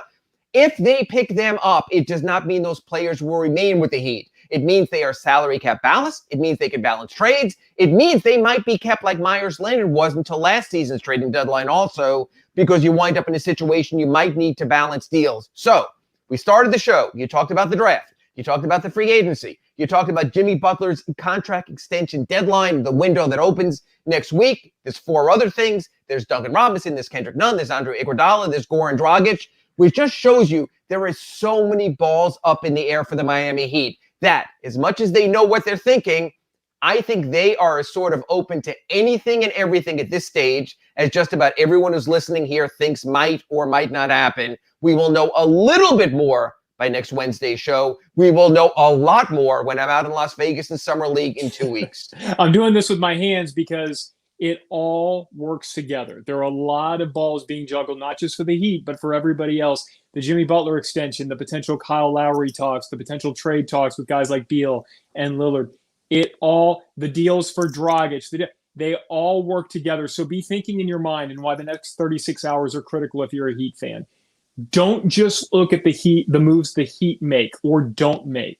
Right. Be cognizant of the moves that are going on around the league or are not going on around the league. And if you're a Heat fan, the less action in the next 36 hours around the league, the better for you, because it means that there is at least a chance that the Heat are in on some of these other guys. So it's going to be a blast. I'm really excited that we could get to do this every single week. I think this was a great chance to get started, introduce everybody to how we're going to make this show. Ira brings great info.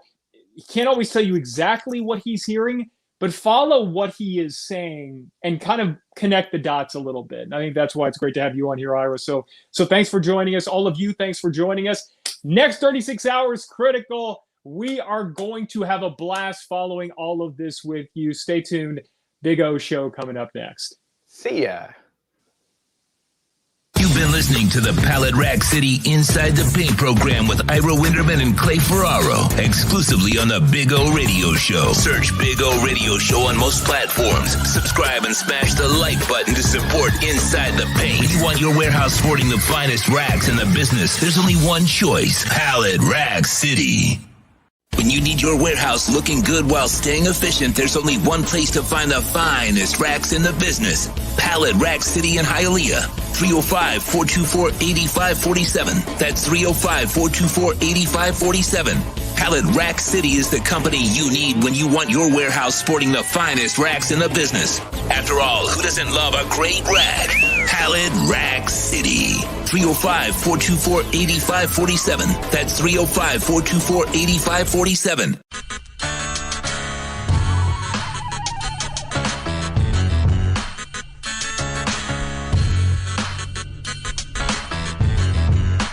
This is the Big O Show. This is the Big O Show. This is the Big O Show.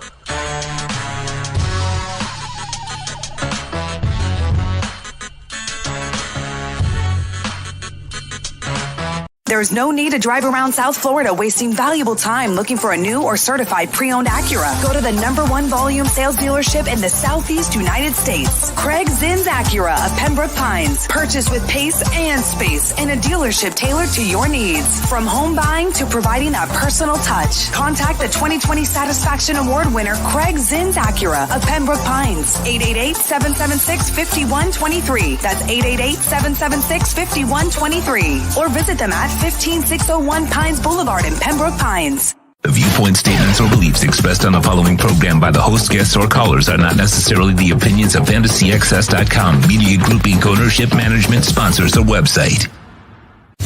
When it comes to South Florida sports teams, very few in the media have witnessed, lived, and covered it like the Big O. Let's start the program dedicated to your favorite South Florida teams with a passion that's unmatched. The Big O Radio Show is on. Here's the Big O. We are back. Yes, we are. There you go. That was a fantastic hour of basketball talk right there. Great feedback from folks, whether it's Twitter DMs, Twitter, the YouTube chat board, all of that. I think one gentleman says, this is a complete home run of a show. Can't wait till next week. That's too extreme. Thank you, sir. Appreciate that. JC says 1 time a week is not enough. Well, wait a minute, JC. Well, wait a minute here. Who said it was 1 time a week? Now, Inside the Paint is 1 time a week, but Ira's 3 times a week. Ira is back next week starting on Tuesday. So Tuesday, he'll join us for a Heat report, Heat NBA report, because obviously it's about the league and the Heat, of course. The Heat are our first option, and we want to cover them wall to wall, but also everything else going on in the NBA. So Ira is coming in on Tuesdays. Then Wednesdays, he's back with Inside the Paint with Clay. And then Fridays, he's back with a second report. So you get Omar twice. You get Manny Navarro twice. You get Ira Winderman 3 times a week.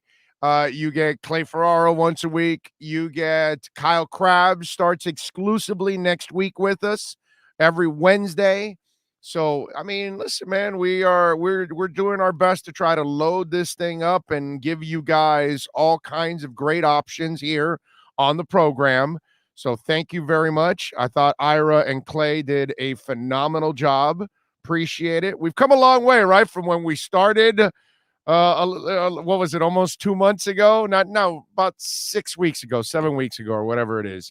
Something along those lines. I think it's about 6.5 weeks or something like that. But anyway, thank you all out there as always. It actually is exactly 16 weeks because we started on the 15th and it's the 28th. So yeah, pretty much about 6 weeks throughout the process. So thank you all out there. Excellent hour by the boys. It'll all be podcasted just in case you missed it. And again, it'll be here again next week at 10 o'clock. And we will start a little earlier. I won't start at 9:15 like I did this Wednesday because obviously we had the X thing going on. So I wanted to get some stuff in with X and then get to Inside the Paint. We got a lot of things to talk about today, man. I mean, we've talked some of it already about X, and we'll follow up with everything going on in practice and We'll see how much X is actually doing in practice and all of those things. So appreciate it. Appreciate it. Let me give a little roll call out there. Damn, the roll call. John Rouse was number 1 today at 916. Says, I wish they would get rid of that jerky X. Let's see. Jean-Luc is in. Gus 1388. Ian from Brooklyn. George Vidal says, we hire agents to look out for our best interest. Sounds like his agent let him down. Here's where I'm not blaming the agent. I'm not blaming the Dolphins. I'm not blaming the fans. I'm not blaming the media. I'm not blaming anything except X. That's it. Did you get in a fight with his, I don't know what it was, girlfriend, wife, fiance, whatever. Did you get into this domestic issue with her? Did any of you do that? I didn't do that. Did the media do that? I know I'm the media, whatever, but did they? Did the Dolphins do that? No, right? Okay, is it your knees that constantly need scoping? Or is it his agent's knees, or is it my knees? No, it's his knees, right? Okay, so he hired that agent, right? Did you hire him? I didn't hire him. Okay, so the agent then comes up with the deal. You agreed to it, right? So was that your fault? Was that my fault? Was that the Dolphins' fault? No, X. See, that's the problem with X. And now, all of a sudden, he's got his agent like a bulldog searching for more money. And look, David Cantor's a good dude. I know David Cantor very well. Exceptional person. I love David Cantor. But he's got a job to do. He's got to go out. He fired the other agent because he wants a new deal. Well, now this agent has to go out and get a new deal. That's it. That's his job. His job's not to reason with X. I mean, apparently it seems to me like X makes a lot of mistakes. He might be a great corner. Okay, I know that. I know he can play the hell out of that position and help out, but I got nobody to blame but him. Nobody. I point the fingers at X. Now, he may not want to look in the mirror and say, God damn, dude, I'm screwing up all over the place. I hired the wrong agent. I don't even bother to look at the contract to see if, what'd you do? Just sign it, dude? That's all? You just signed it? You didn't do any homework? You didn't try to compare it? You didn't try to look at other guarantees? I mean, you can find that information. I know I can. If I feel like it, I can find out about all the contract information I want. I don't bother doing this anymore. I just wait till it comes out. But I used to be able to get all the info if I felt like it. So if I could do it, I know he can. Why didn't you, bro? Why didn't you have any questions? You know what I mean? So when the bank gives you something to sign, you just sign it and you don't read over the fine print. You don't try to understand what's going on. When you're trying to negotiate a deal, whether it's for a car, a house, whatever, aren't you trying to get everything possible, right? You go in, you sign up for this, country club membership, or whatever. Aren't you trying to negotiate other things in there or whatever, right? Aren't you trying to do that? Aren't you trying to find out what somebody else paid and see if you can get a better deal than that? I mean, that's kind of what intelligent people do. They just don't walk in and here, I'll sign it. I'm sorry, X. It's so you screw up and now you want to blame everybody else for your own screw ups. No, dude, I'm sorry. That's not how the world works. That's not how we do things in real life. We don't do it that way. That's not the game we play. But if you want to play it that way, then hey, man, more power to you. God bless you, bro. Go ahead. Knock yourself out. If that's what you want to do, go ahead. And if I'm the Dolphins, I'm just waiting for the best deal to cross the table before I accept it. And we saw what happened with Laramie Tunsil. That dude is not going to just accept any deal whatsoever. It better be a deal that benefits the Miami Dolphins for trading X. But X has no one to blame but himself. That's it. It's your fault. I mean, listen, we're talking about a guy that's bad at math. He actually said that he's played 2 years on the deal. Really? I'm sorry. I must have missed that first year when you were playing. I could have sworn you were on the sidelines with a knee injury. I could have sworn that the defense went to New England without you and beat the greatest quarterback to ever play the game at his house in a week that they desperately needed it in order to get the bye week. Without you, they shut down the GOAT. They beat the GOAT without you. I must have missed that. And for you panic pussies out there, oh my God, we're going to lose another good player. Well, last time I checked, do the math. Did they not go from 5 to 10 wins? Fine. They weren't missing Minka and they weren't missing Laramie Tunsil last year. And maybe they just replaced Tunsil last year with Austin Jackson. And this year they're replacing him with the Oregon safety. That's it. And guess what? Maybe Noah is here to replace you. Who knows, man? We'll find out. But I love how everybody wants to blame everybody else. It's like the ESPN reporter, like, oh my God, we're so hard on Simone Biles. And boy, I've got stuff to say on that. Let me get something in here on the Simone Biles situation that I want to get into. And this is going to be a little insensitive, I guess, to some. It's going to be cold with others. What Simone Biles is doing is not supposed to be easy. And pressure, it's interesting because every president has to have pressure, right? Every swimmer has to have pressure. Every artist has to have pressure. That's kind of part of the game, man. Butterflies, nerves, all those things are kind of part of it, and I know this is going to sound a little insensitive and a little cruel on my part and all that, because we've got to be ultra sensitive and we've got to be so PC in this world and all that. I'm sorry. I know Simone Biles is one of the greatest gymnasts of all time. But this was the first time we actually saw her like kind of really struggle. And she then gave up.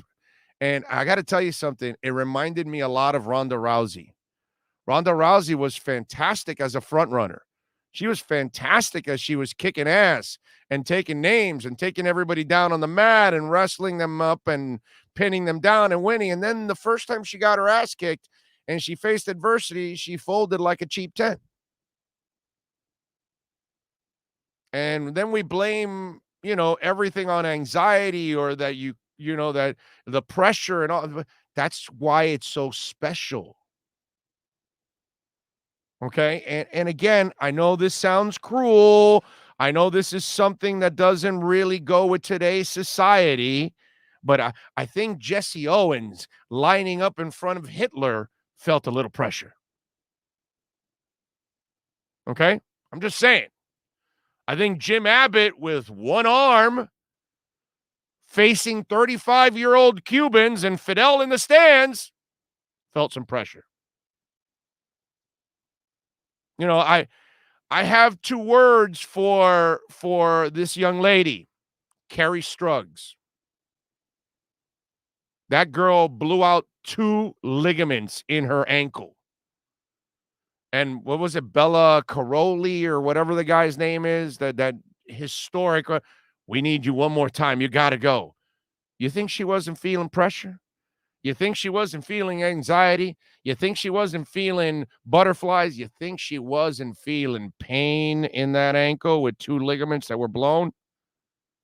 And she ran like a deer, hopped off of that thing, flipped over, and landed on that one foot. Bam! And go watch that video after. She then fell to the floor and writhed in pain after sticking that landing. Pressure is part of it, bro. That's what makes you great. You think Carl Lewis didn't have pressure coming back to another Olympics? You think Jackie Joyner-Kersee didn't have pressure Olympic after Olympic after Olympic? You think Mary Lou Retton didn't have pressure? They all have pressure, bro. And I'm sorry, I'm a little insensitive here, but I kind of feel that today's, younger version of everything, kids, athletes, you name it, whatever it is, I just think this is a softer society overall. I just think, and I feel bad for her, and I know that she is in a tough position right now mentally and all of that, but it's just, I've watched all this for many years, for decades. And, it was like, okay, you had a bad vault. Get your ass back out there, man. That's why you're supposed to be a great champion. And this whole thing of, oh, well, I didn't want to hurt my team. You think Kerri Strug on one foot isn't thinking about hurting her team? Or you think she's thinking, I got to do this. I got to stick this so I can help my team? And if I remember correctly, after Kerri, before that, she didn't have a good outing. And I think another U.S. Gymnast also kind of messed up too. So it kind of knocked them down a little bit. And there was even more pressure on Kerri Strug to nail that last one. So, it's one of those where I feel for you because I understand the pressure and the expectations and all of that. But Michael Phelps felt it all the time, every time he had to come back, right? I mean, that's kind of what this whole, that's part of what greatness is all about, is being able to overcome all of that. Tom Brady goes to a new team, bro. And do you think he doesn't have pressure? Because if he fails in Tampa, then it's like, well, dude, you left New England.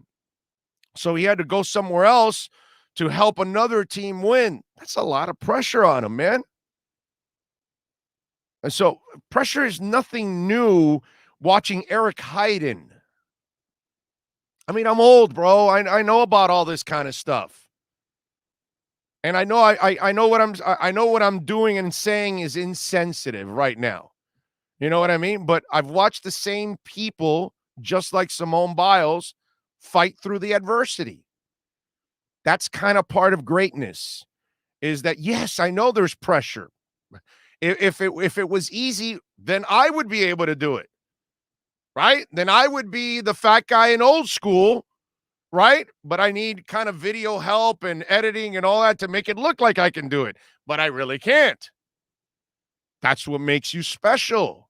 That's kind of what it is. It's that moment. It's that moment where Jesse Owens is representing his country in front of the world and in front of the dirtiest human being to ever exist. And I use Hitler and human being in a very loose term because that piece of shit wasn't a human being. And he's in front of that, and he's got to, you know what I'm saying? That's pressure, dude.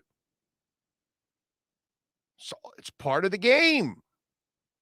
But when she bowed out, I thought Ronda Rousey right away. Yeah. You're dominant, but then all of a sudden you hit this bump in the road and then the adversity gets to you.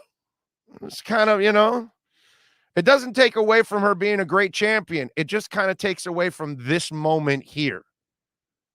And this is the moment where you faced adversity. This is when you've got to respond. Everything isn't going to go smooth in your life, man. You're going to have ups and downs. You're going to get knocked down. What are you going to do? You're going to give up? You're going to fold? You're going to cry? You're going to go in a corner? You're going to be like X and point fingers at everybody else? I mean, we've all faced it. And Lord knows I've been knocked down a couple times lately. What am I supposed to do? Just sit in a corner and cry? It's all I can tell you is it's a different world. Okay? These younger generations are way different than we are. Okay? They have a completely different level of work ethic. They have a completely different level of true dedication. You know what I mean? It's different, man. It's just different. And you can use anxiety and you can use pressure and you can use everybody's faced it for the whole. Hey, man, how's that single mom that's got 2 jobs and 3 kids. You think that woman ain't feeling pressure? You know how many single women we have in this world? That's a hell of a lot harder than anything any of us are doing. Anything I will ever do. Okay? Those single moms that are out there raising a couple kids, those are the baddest mofos on the planet. Those people got to teach their kids, raise their kids, and go work 2 damn jobs at the same time. That's pressure, bro. That's pressure. That's real pressure. I mean, everybody faces it. I wish her the best. I really do. But I'm just, it, to me, kind of takes away some of it. I'm not here to give you all this praise because you were brave to talk about it and all that. I'm happy for you that you were able to talk about it. I hope you're able to face your demons and face the challenges, but that's life, bro. Life's going to kick you in the ass. What are you going to do when you get kicked in the ass? That's what I want to know. That's what I saw from, well, I didn't see it, but, Jesse Owens. That's what I saw. I saw Jim Abbott do it. That's what I saw Kerry Strug do. It just, they've all been in that position. And plenty of them have lost and then had to come back to get it done, or had a bad outing and had to make up for it. You think Usain Bolt, as great as he is, he still had to live up to something every single freaking time, and he lived up to it. Butterflies, nerves, pressure, everybody. Oh, and the media's asking her all these questions. You think they weren't asking Mary Lou Retton all those questions? You think they weren't asking Kerry Strug all those questions? You think they weren't asking Michael Phelps, and Michael Phelps had to deal with the bong and everything? They weren't asking him all those questions? Is she any different than anybody else? I'm just saying, look, maybe our old school way, maybe we're wrong, right? Maybe we were wrong all for decades, that we felt pressure, but we kept it inside. We internalized it. It empowered us. We used it maybe as motivation. We didn't talk to people about it, whatever it is. And maybe it's better now that you talk about it and you let it out and you express that the pressure is getting to you and all of that. I mean, that's life, man. That's just freaking life. I just think things are completely different in today's world. I just think people are wired. Younger people are completely wired differently than older generations. And this is the kind of stuff that we never saw this kind of stuff. Because the athletes were, I guess, pressured to perform and get through any whatever adversity was out there. Get out there, bro. Try to overcome it.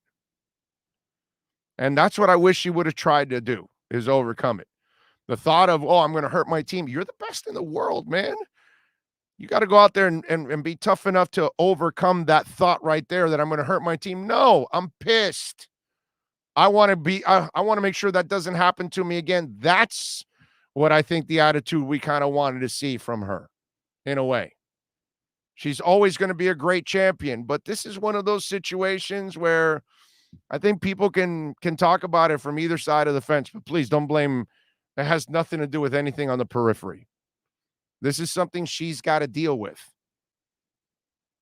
And listen, us old school people, it's like, well, if you quit now, if you give in to that, you're always going to give in that moment of toughness. Whereas go out there, and if you fail, that's all right, but you got to face your demons. So I don't know how you want to look at it. Is it better to talk about it and then step aside and not do it? Or should you have tried to force yourself back in there and try to overcome it? And that's the interesting part about all of this. And I don't mean to be insensitive. It's just I have countless examples of the polar opposite. Did Michael Chang quit when he's cramped up in the French Open? No. Guy powered through. I forgot the name of the sprinter, but you remember the sprinter was cramped up and the dad had to come out of the stands to help him, and they were dead set on finishing. They didn't win, but they didn't give up either. You know what I mean? And so these are the things that this is part of greatness, because it's not easy. It's not easy accomplishing it. It's not easy overcoming the anxiety. It's not easy overcoming the expectations. It's not easy overcoming the pressure. It's just not, it's not something that we can do.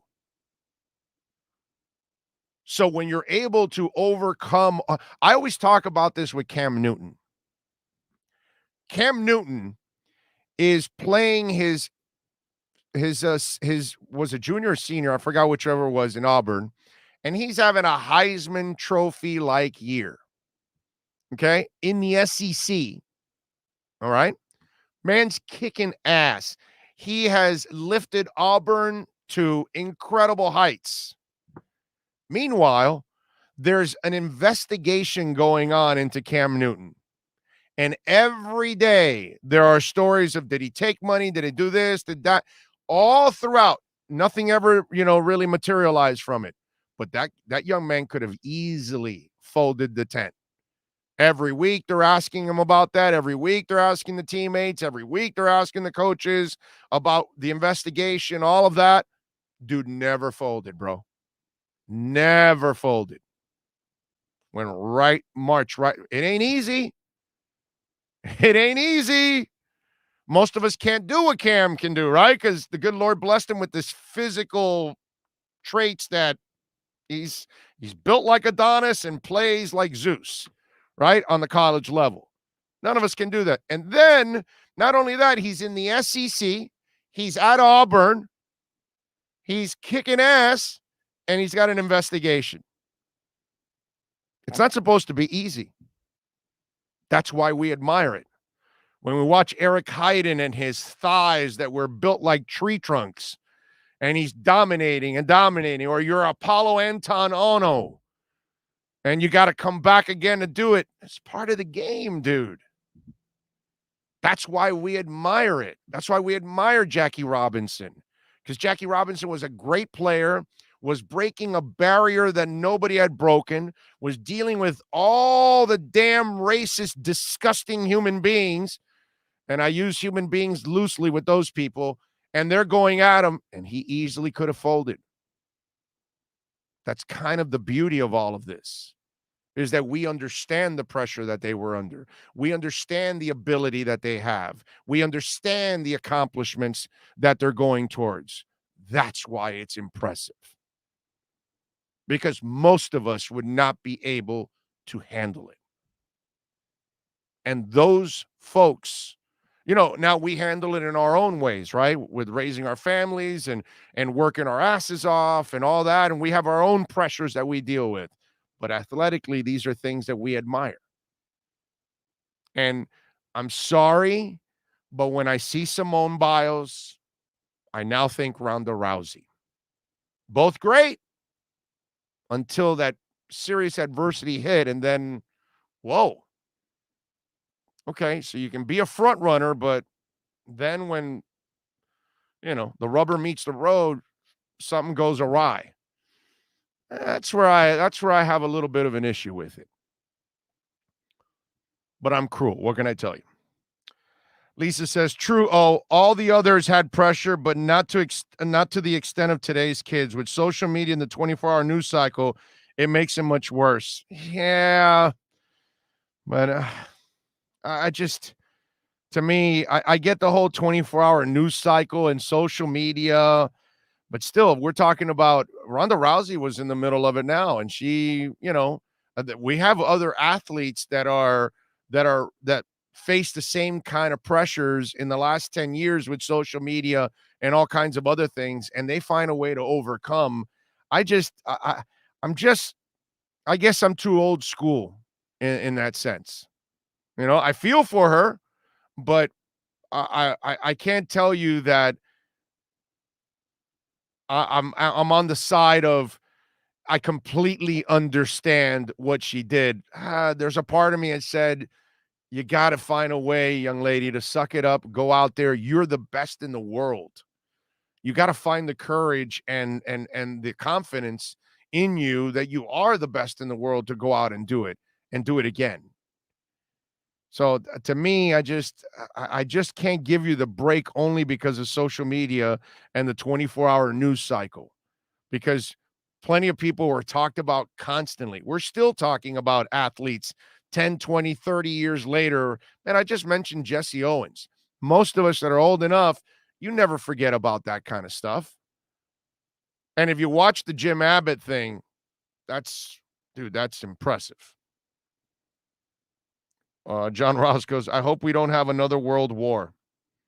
Well, John, it'll all be done with buttons this time. There won't be any real hand-to-hand combat or anything like that the next go-around. You know what I'm saying? Unfortunately, it's not going to be that kind of war. Big O, you're going to have to quote the old live speech from Rocky's movies, LOL. But yeah, this younger generation is completely soft and diva queenish. And even sadder part is they embrace this. Yeah, I know that it's going to sound a little insensitive for me, but I don't mean to be insensitive. I just compare it to everything that I've seen in the past. And, you know, her and Rousey have so much in common, man. Oh, only on your show can we travel from X to Phelps to bong hits to Biles to Eric Hyden's thighs, Jackie Robinson being old school, Michael Chang's cramps, and single mothers. This is the Big O Show. I just, I think about all kinds of pressure, Tua playing in less than 1 year after playing in less than 1 year after injuring, it was his hip, actually. But yes, yeah, no, you're right. You're right. For real, life doesn't have to be so serious. That's what James Baker says. He says, I watched Curt Schilling pitch with a bloody ankle. He overcame that and pitched his butt off.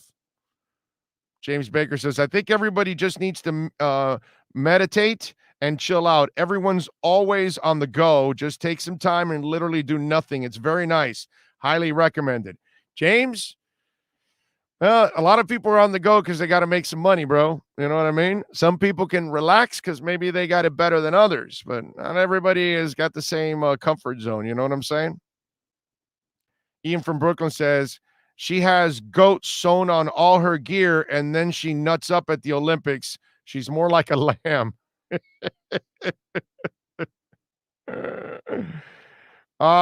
Troy says, don't have 3 kids if you can't afford them. Simple. I would go with that. Hank Goldberg's left nut says, it's like a pitcher unable to find the plate or a fielder unable to throw at first. It's sad more than anything else. You're right. You're right. Chase One agrees with me. Ragin says, greatness isn't achieved when things come easy. I'm with you. John says, maybe she can get a participation trophy. Wow, that's... Oh, God. Lisa says, just heard Lamar Jackson tested positive for COVID. Don't know if he was vaxxed or it's a breakthrough case. Any idea how many Finns are not vaxxed? Supposedly it's around 85% for the Finns. They're pretty vaxxed up. I don't know if you guys know about this, but right now the guy that's concerned is Ron Rivera with the Washington Redskins. And Washington, they're having some issues because they are not vaxxed. A lot of them. I think it's like they're around just over 50%. So almost half the team is actually not vaxxed. And Ron Rivera, see, here's the thing with Ron Rivera. He actually has an immune deficiency disorder. So per John Keim, the Washington football team, Coach Ron Rivera told reporters Tuesday that more than 50% of Washington players have been vaccinated against COVID-19. Compare that to Tom Pelissero, who reported earlier the day that 85% of the league's players have received at least one vaccine shot. Rivera battled squamous cell carcinoma, which is a form of skin cancer. Last year is now considered immune deficient. and he's at a high risk for COVID-19. He admitted his club's low vaccination rate has him beyond frustrated this summer. He goes, when I'm in a group or the group's not vaccinated or there's a mixture, I put the mask on, and I do that for health reasons because nobody really knows, Rivera explained when speaking out about the more contagious Delta variant. I have to do that, and I just I hope that our guys can understand that. These guys aren't even getting the vaccine, and their coach is like really susceptible to it, and they just don't, give a crap. It really is amazing to me how people have politicized this thing and made all kinds of cheap excuses for just getting a damn vaccine shot, bro. That's all. That's it, man. You have the larger percentage is to get COVID, and the larger percentage is that you could end up in a hospital or on a respiratory machine. And let me tell you something. This thing apparently attacks your lungs right away. So be careful, folks. All right? Be careful out there. Seriously. Get that vaccine. Don't forget to smash the hell out of the like button. Appreciate all of you out there, as always, supporting the show. New York City Sports says, Big O, I love how you keep it real about Simone Biles. If you were on Intercom or CBS Radio right now, you would be preparing to read your apology statement that management forced you to read. Well, see, that's the only problem, New York City Sports. They probably would have had to remove me because I would have told them to go F themselves because I'm not apologizing. It's my opinion. And in this country, I can have an opinion. I'm not tearing the girl up or anything. I'm just saying it's a different world. It's a different world. That's all. Sorry. When she says, I'm afraid of hurting my team. Kerri Strug had 2 exploded ligaments in her foot. You think she's not worried about her? She's not supposed to think about hurting her team. She's thinking about trying to win the damn medal. And she went out there and stuck the most historic move ever in gymnastics. Kerri Strug is number 1. Nobody beats Kerri Strug because nobody's ever done that. Nobody's crazy enough to do that. So it's just, to me, it's a different world. Okay? I feel bad for her. I hope she's able to overcome all of this. I just don't have nearly as much sympathy for today's society and how soft they are overall. That's all I'm saying. That's it. And I'm talking about everybody. Okay? And I get it. Depression is real. I don't know. I don't think it's depression. This can't really be depression.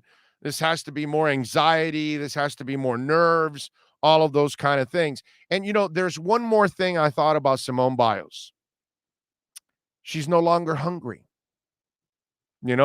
That's the thing also about Simone Biles. She's not hungry. And she doesn't need this gold medal. She's got tons. So I'm also thinking of that. Whereas Jackie Joyner-Kersee was a Pac-Man. Eric Heiden was a Pac-Man. Mark Spitz was a Pac-Man. Well, Michael Phelps was a Pac-Man. And what I mean by that is 1 gold medal's not enough. No, I want 2. No, I want 3. No, I want 5. No, I want 10. And so Carl Lewis was a Pac-Man. And they all had pressure, man. They all had pressure. That's kind of part of the game. They all had anxiety. They all had butterflies. They all had nerves. I mean, that's normal. Usain Bolt, Pac-Man. These are people that, and maybe this generation nowadays, life is, my mental health is more important in my life. This anxiety is killing me, so I'm going to stay away from this. I already have my gold medals. She has a comfort zone, something that the other competitors may not have, the comfort zone that when they go home, there's like 67 medals already, lined up. And it's like, I don't need my 68th. So the hunger was also maybe she had less hunger. And that's why the anxiety took over and the nerves took over and she steps out. There could be a lot of those factors involved in all of this. Chase One, thank you, sir, for giving us a little love on the super chat. He says, Big O, thanks for keeping local sports talk alive. Your show makes my day better every time. Thank you, Chase One. That is very kind of you, sir. Thank you, thank you, thank you. And remember, you can support the show, Cash App or Venmo, Cash App or Venmo, Cash Big O Show. We appreciate Chase sending it in on the super chat. I haven't disabled it because I keep it there just in case, because maybe some people don't want to get a Cash App or the Venmo or whatever. But remember, Cash App and Venmo, we get the whole donation, whereas here YouTube takes 30% of it. But I appreciate it. Thank you, sir. Appreciate it. But Cash App or Venmo, Cash Big O Show is the better option. But thank you, Chase One. Adam says the possibility of death or sickness isn't enough to convince these people to be vaccinated. It really bothers me to see anti-vax pro athletes like Cole Beasley sets a poor example for everybody. Well, the worst part is that they're all full of misinformation. That's the problem. That's really the more disturbing part, is that they are listening to lies and all that. I mean, look, dude, when you have that clown Rand Paul, I mean, every time I see Rand Paul, I want to punch the hell out of him, bro. Seriously. Yeah, I would love to get locked up in a room with Rand Paul and kick his ass. Okay? Seriously. Would love it. Right? Because all the stupid shit that guy says, oh, man. Wow. But that's our problem. We vote people like Marjorie Greene in, and, you know, clowns like I don't know who the clown is that runs Portland, but whoever the mayor is there, that he just allows people to go riot and destroy their city. These are the people we're putting in office. How about in Seattle? We vote in some, I don't know if it's a man or a woman, but they allow a bunch of bums to take over an entire couple of blocks and a police station. What the hell is that, bro? This is our problem. These are the people we're putting in office. Matt Gaetz. I mean, are you kidding me, dude? Come on. That's our problem. That's why. We got idiots, misinformation, all that kind of stuff. And this is what we end up with. Both sides, bro. You're all screwed up. Democrats, Republicans, they're all screwed up. All screwed up. Right? Aren't they Democrats over in Portland and in Seattle, right? Those idiots are I mean, give me a break, bro. This is what we vote in office. Anyway, Rosendo says, can't force people to be vaccinated. This is America. People have the right and choices. Yeah, they have the right to make dumb decisions. Basically. But go ahead. If you want to make that decision, you're setting everybody else back, you're putting everybody else at risk, and you're putting yourself at a chance that you can get death. And this thing is actually worse than all the other variants. I just hope none of you get it. I really do. I hope you're able to avoid it, man. All right. Remember, you can reach out to us on YouTube, on the YouTube chat board, on Twitter at Big O Show. You can reach out, email, remember, Big O Radio Show at yahoo.com. That's Big O Radio Show at yahoo.com. Cash App and Venmo. That's Cash Big O Show. It's Cash Big O Show if you want to get in on the program. Well, we've got plenty of things to talk about. Marlins, by the way, congratulations to the Marlins. They've won 3 in a row. I like that. They beat the Orioles 7-3. Alcantara went 6 innings, 3 earned runs, improves to 6-9. Leon, Anderson, and Diaz with home runs. Marte picks up his 22nd stolen base. Tonight it'll be Jordan Holloway and George Lopez. Let's see if the boys can make it 4 in a row and take 2 straight against Baltimore. I mean, Baltimore sucks, so they should be able to do that. All right, take advantage, bro. Go down and take advantage of those guys. Would be really nice if they're able to do that. Couple Dolphin moves. They signed guard Tyler Mars. They also placed DJ Fluker, Devontae Parker, Landon Roberts, and Preston Williams on the PUP list. Remember, Landon Roberts was coming back from that knee surgery, so they got him. He may not be 100% yet to go out there and hit. Fluker obviously is an older player, so maybe they'll bring him along slowly. Parker obviously has had his share with his body, and then Preston Williams is coming back from the knee injury. And as I told you the other day, I don't have a problem bringing him back slowly. not Preston. Bring him back slowly. They also placed Larnell Coleman on the reserve COVID list. So that's a couple of the notes there in Dolphins camp as we get ready to see how everything is going to move forward from here on out. Because what we got to know now is, how is X going to handle all of this? Is X going to practice the way he's supposed to practice, or is he going to become difficult in the process? Okay. I see Omar tweets out, Allen Hurns dropped a wide open 40-yard pass from Jacoby Brissett. Says Myles Gaskins, great run to the left behind Austin Jackson. So the boys are practicing now. Jerome Baker picked off Tua. Hurns with a nice catch from Brissett on a slant. So they're already practicing now. So that's a good thing. So we'll start getting a feel for what's going on in camp with the boys, and we'll see if they can get through this whole X-Men thing. We'll see. What else do we have that I want to talk about here on the program? And remember, if you got any questions and comments, you can send them in on the YouTube chat board. What else do we have here on the chat board?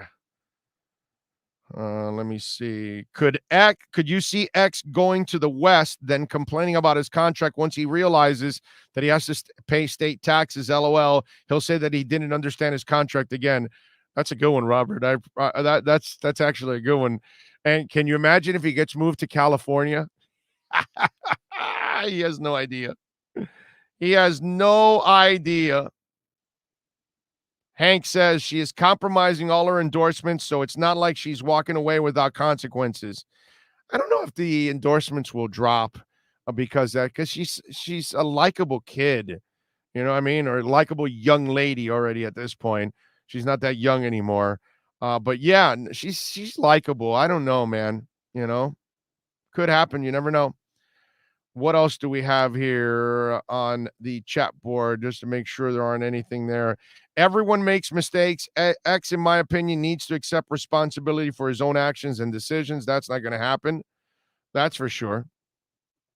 X will not take responsibilities for his actions. NorCal says, I hope X gets sentenced to 3 to 5 years in Santa Clara. So you want him to get sent to the Niners, is what you're saying. The Niners that's actually a pretty good. That would be a really good combination for him to go there, with Bosa there and stuff. That would be pretty damn good if he ends up with the Niners.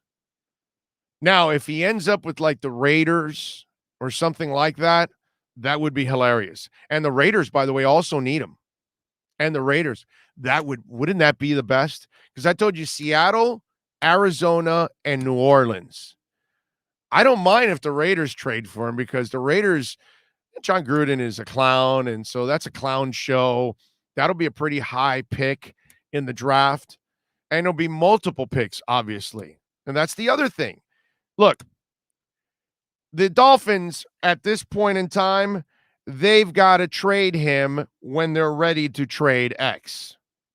When they get the deal that is comfortable for them is when they trade X. Outside of that, he plays ball for Miami. Period. That's what I would tell him. Hey, X, we'll try to move you, but we're going to go as business as usual here, and we expect you to do the same. We expect you to handle your responsibilities, and this behooves you to do that because if you make it a contentious situation, you will make it harder for us to trade you. And then you're going to get frustrated, and then if you end up holding out, then you're going to end up losing a lot of money in all of this. He's under contract. He's got zero leverage here. Zero. He needs to be a good soldier or he's going to hurt himself. As I've said many times, you want to be Le'Veon Bell or you want to use your common sense? Which one is it? What avenue are you going to choose, X, is the question. But This is a guy that hasn't made a lot of good decisions in the past. That's the part that you've got to be a little worried about, that he may continue to make bad decisions. I'd go heckle X in Santa Clara. That's what NorCal says. Oh, I heard Verhage got a 3-year deal. Yes? I mean, Bill Zito's he's doing it right, bro. X Factor got to give his signing bonus to Gavin Newsom if he goes to Cali. LOL. Oh, yeah. He doesn't know what awaits him, man. That's well, whatever. If this is the way he wants to play the game, then this is the way he's going to play the game. And Miami has got to do their part now and see, in the end, they've got to do what's best for them. That's it. We're not doing they already did what's best for X 2 years ago. They gave him a contract. They gave him a contract a year early, and then he rewarded them by having a knee injury and having a domestic violence issue. That's how he rewarded the Dolphins, by giving him a long-term contract. They made them worry more about this deal. Like, whoa, did we give the guy the right deal here? Because he just got into, some physical altercation with a woman. That's not good for us, right? So if you're the Dolphins, you wait to get your deal now.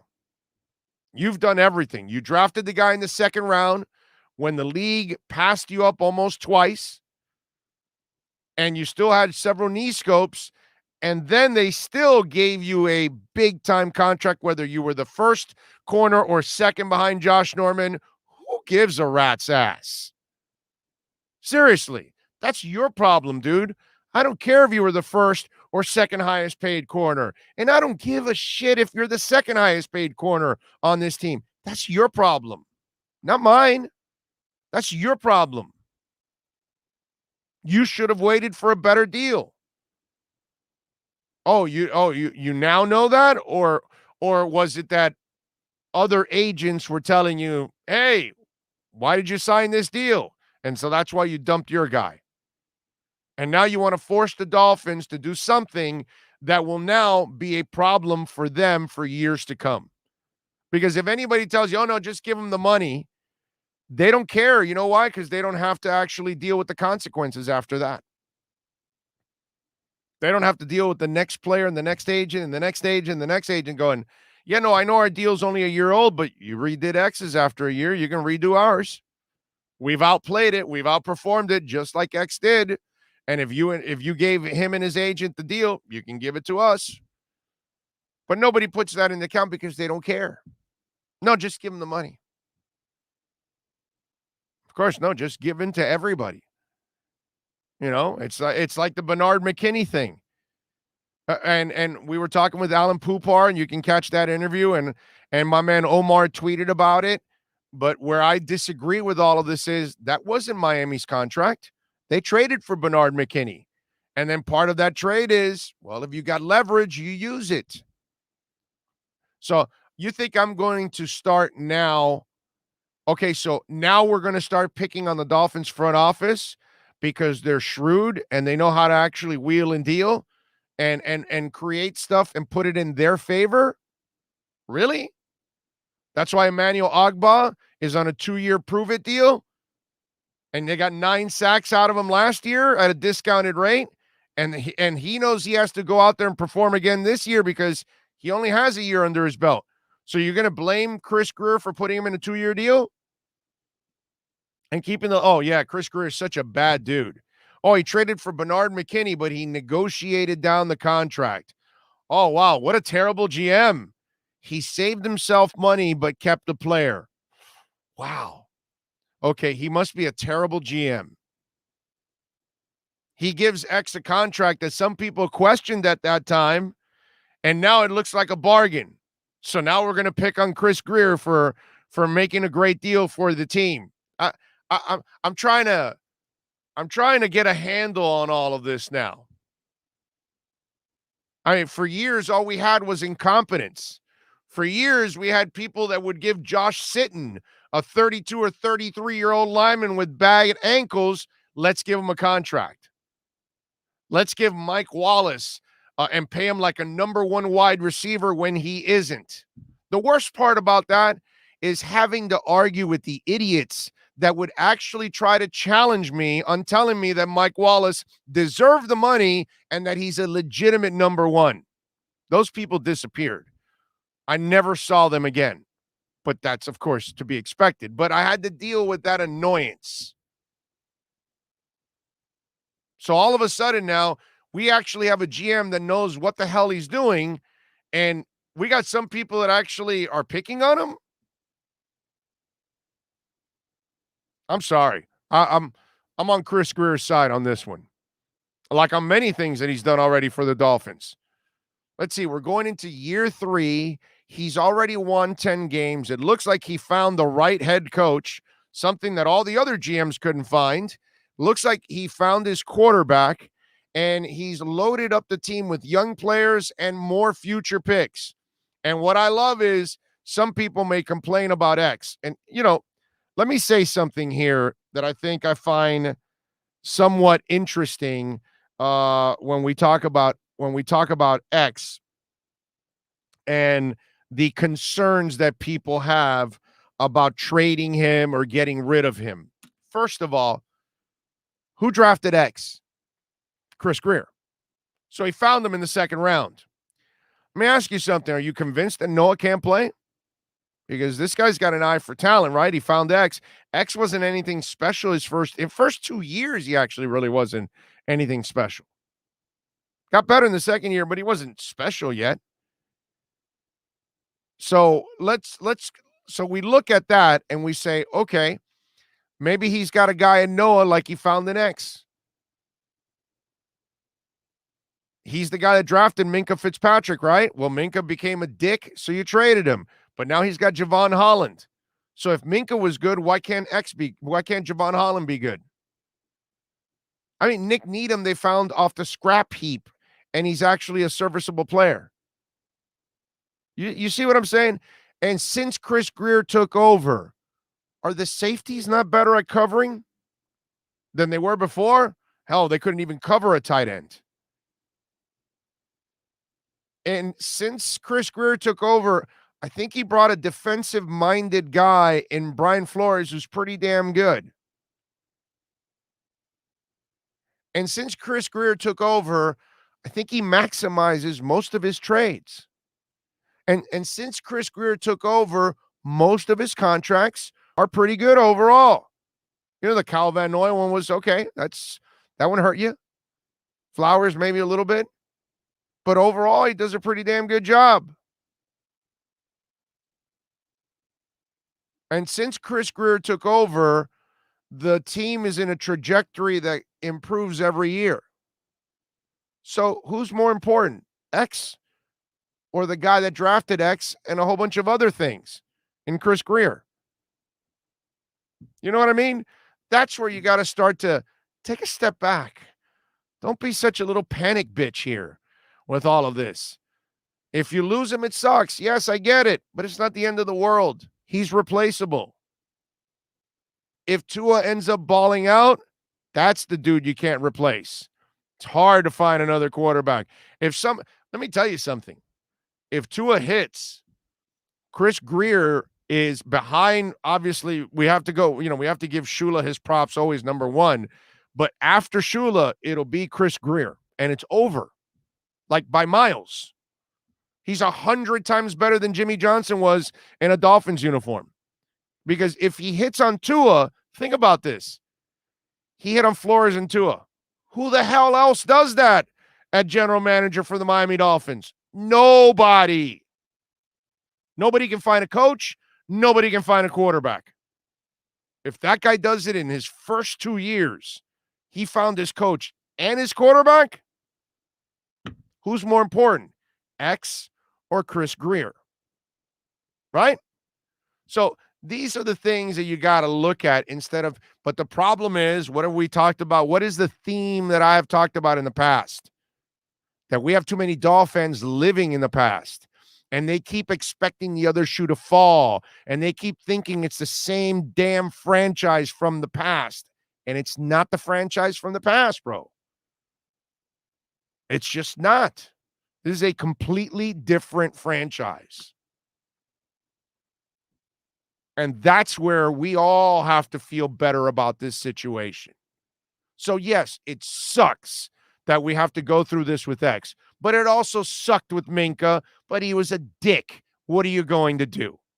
He had mommy. He had mommy talking for him. Again, today's world, today's athlete. Right? Louis Oliver's mom was talking. Huh? Was Jim Langer's mom ever talking? I'm sorry, I must have missed that. Did Pat Surtain's mom cry when he wasn't getting enough playing time his first year and Terrell Buckley was ahead of him? I must have missed that. Did Zach Thomas's mom come out and say, "Oh, be easy on my baby"? No, but Minkah's mom did.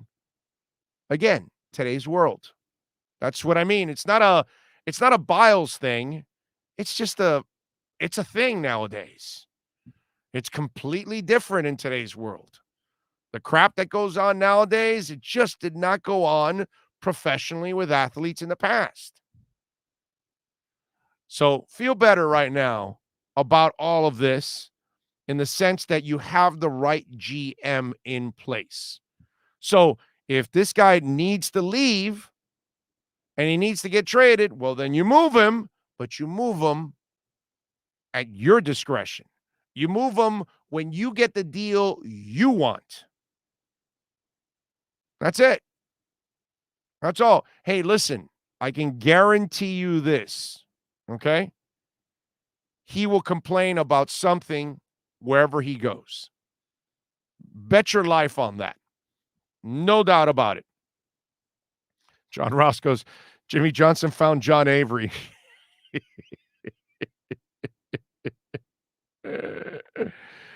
Lisa says, anyone watch that testimony of those 4 Capitol Police officers yesterday? Yeah, no, I mean, come on. That was deep, dude. That was deep. And the guy that said, hey, when you hire a hitman, the hitman goes to jail, but so does the guy that hired the hitman. That was a line of all lines, bro. That was one that was like, that's a tomahawk dunk blindfolded. Okay. That's what it was. Down the lane over 4 guys blindfolded. That's what that was. That was a tomahawk dunk. Two Extreme says, if we trade X, it's got to be to a team who can afford to give a first rounder this year and next year and a second and third, but it's got to be a first for this year. Two Extreme, it's going to be a bunch of picks. I don't know what it is, but it'll be several picks. They will. Don't worry about that. How Fluker's post picks of him in the best shape ever and how they placed him on PUP because of conditioning. Well, again, older player, man. So maybe you got to ease it in. There's no hurry. We're early in camp, Ian. We got plenty of time. Fluker has played this game for several years, my man. He doesn't need a lot of time to acclimate. It's actually, believe it or not, here, let me give you a positive on all of this. Okay? DJ Fluker's already proven. He doesn't need the wear and tear. It's actually better that he doesn't play because guess what? Eichenberg's in camp. Eichenberg is signed. Get him the reps. That's all. It's not you're panicking about something, Ian, you don't need to panic about. DJ Fluker doesn't need reps. He needs a few in training camp.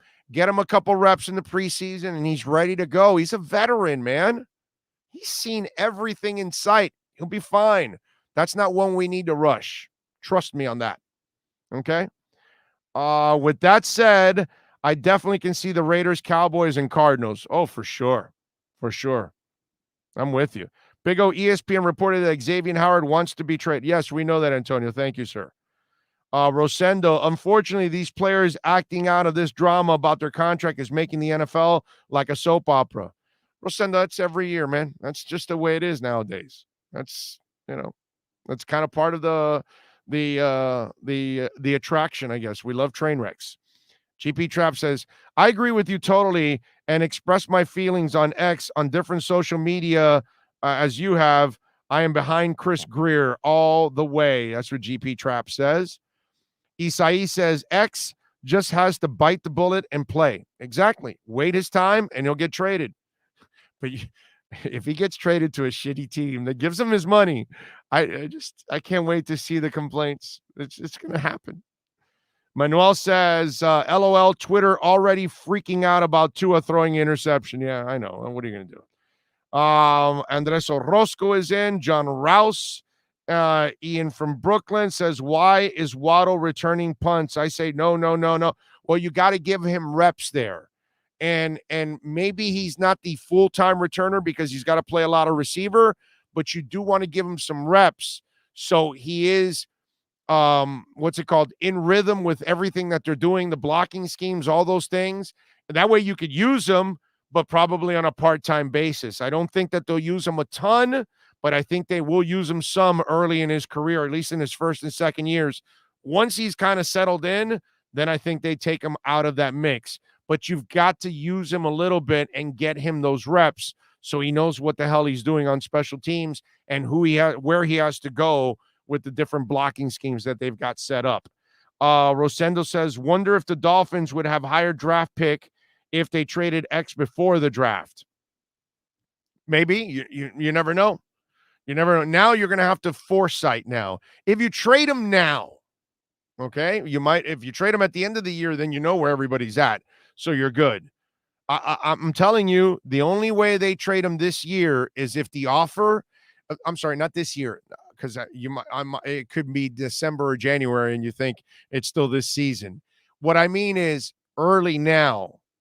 The only way they trade him is if the offer is awesome. Multiple picks, all that kind of stuff. Then they'll trade him.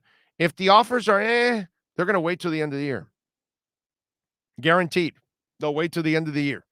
And then if X wants to hold out, then he holds out and he doesn't make money. It's up to him. He gets fined. Let's see. What else do we have here? Watson has too many charges. Oh, well, forget about Watson. I'm not even talking about Watson. Both parties want to keep the entire country divided. A divided population is easy to control. Yeah, no, I mean, that's the worst part is that neither side can sit down and talk to each other. It's terrible, man. It's terrible. But that's kind of the way it is now, man. Sad. Do you think the Dolphins still have the leverage with X? They have all the leverage with X. X has zero leverage. Zero. Okay? And one of the keys for X will be, you know what? I'll tell you what one of those keys is when we come back. Let me take a 30-second break. 30 seconds. And we're back for hour number, I think it's like 3 or 4. Starting in August, longtime Miami Heat insider Ira Winderman joins the Big O Radio Show. Ira will give insight twice a week on your favorite NBA team. Heat fans get the information you crave from one of the best in the business. From weekly appearances to breaking news, join Ira Winderman exclusively on the Big O Show. Found on most platforms. All right, we're back. New hour of the program. I think this is what, let's see, 1, 2, 3. This is actually the 4th hour of the show now. This is crazy. Okay. All right. Well, we'll take it, bro. It is what it is. Here's where it gets interesting for the Miami Dolphins and for you, the fans out there. It all comes down to one dude, Noah Igbinoghene. That's it. This is all of a sudden now, all eyes are on Noah. All the pressure's on Noah because, and here's, you need him to perform. If he performs, then all of a sudden you don't worry so much about this X situation because now you feel like you have a replacement and somebody will step in and then you've got more picks and you're good. And remember, if you get multiple picks for X, a first rounder and other things, which I'm pretty sure they're going to get at least a first rounder and some other picks, you have turned your second rounder into that, which again, this is what I told you in the last hour about don't worry about Greer and look what he took. He got Tunsil as one first rounder and turned them into how many first rounders and second rounders? A shitload, right? So this is all really up to Noah now. Now the weight of the world falls on Noah. And if he goes out there and he plays really well, Dolphins will feel really comfortable with trading X because of the baggage and everything else. And they don't need to, They don't need this crap, dude. They don't need to keep hearing some guy that's going to whine and complain and bitch like Minka and his mom. I mean, give me a damn break, bro. We don't want to hear from your mom. That's some weak sauce, bro. Get the hell out of here. Mommy's looking out for you. Get out of here. Don't you fight your own battles? Come on. So they get him out. Now, if Noah struggles and Noah's getting burned and he's lost and his head is on a swivel and he looks completely out of place and all that, then the panic sets in.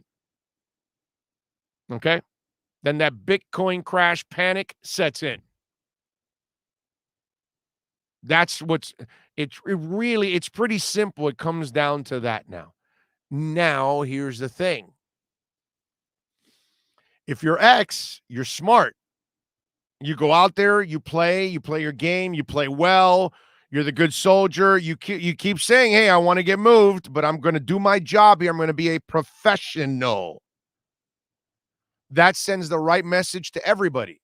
Sends the message to your current fan base, sends a message to your teammates, your coaches, sends a message to your agent, and it sends the message to your future employer out of the 31 other teams. Well, 28 other teams in the league. Okay? Right? Because you're not going in the division. 27, right? 28, 29, 30. No, 28, 28 because 29, 30, 31, and then 32, right? The 4 teams in the East. He's not going to get traded in the division. But if you're smart, you go out there, you play, you set yourself up, and then somebody trades for you. And at the same time, while you're balling and playing and manning your position, and so is Byron Jones, you're not giving Noah time to get reps or prepare or get comfortable. And then you leave the team in a lurch in that sense and you get out. And then nobody knows. But if you hold out or if you start going to the bench or whatever, all that, and they put Noah out there and the kid starts balling and everybody sees it, they're not going to be hurried back to, oh, my God, we got to get X. No, Noah's doing the job, bro. Let's go. Move forward. Trade him now. Because, all of a sudden the chest will inflate now for some Doll fans. Oh, dude, Noah's balling. Get him out of here. Let's go. Let's get more picks. I mean, I don't know how you complain about more draft picks. If you keep trading a player for more picks and then another player for more picks, so you're getting more than one in return, then you've got a great chance of continuing to improve the hell out of your team and build a deep team. This is why we're only 2 years into the rebuild, and they've turned over the roster. They've got some depth now, all of a sudden. They've got young guys all over on both sides of the field because you've been able to make these kind of moves. It's a good thing.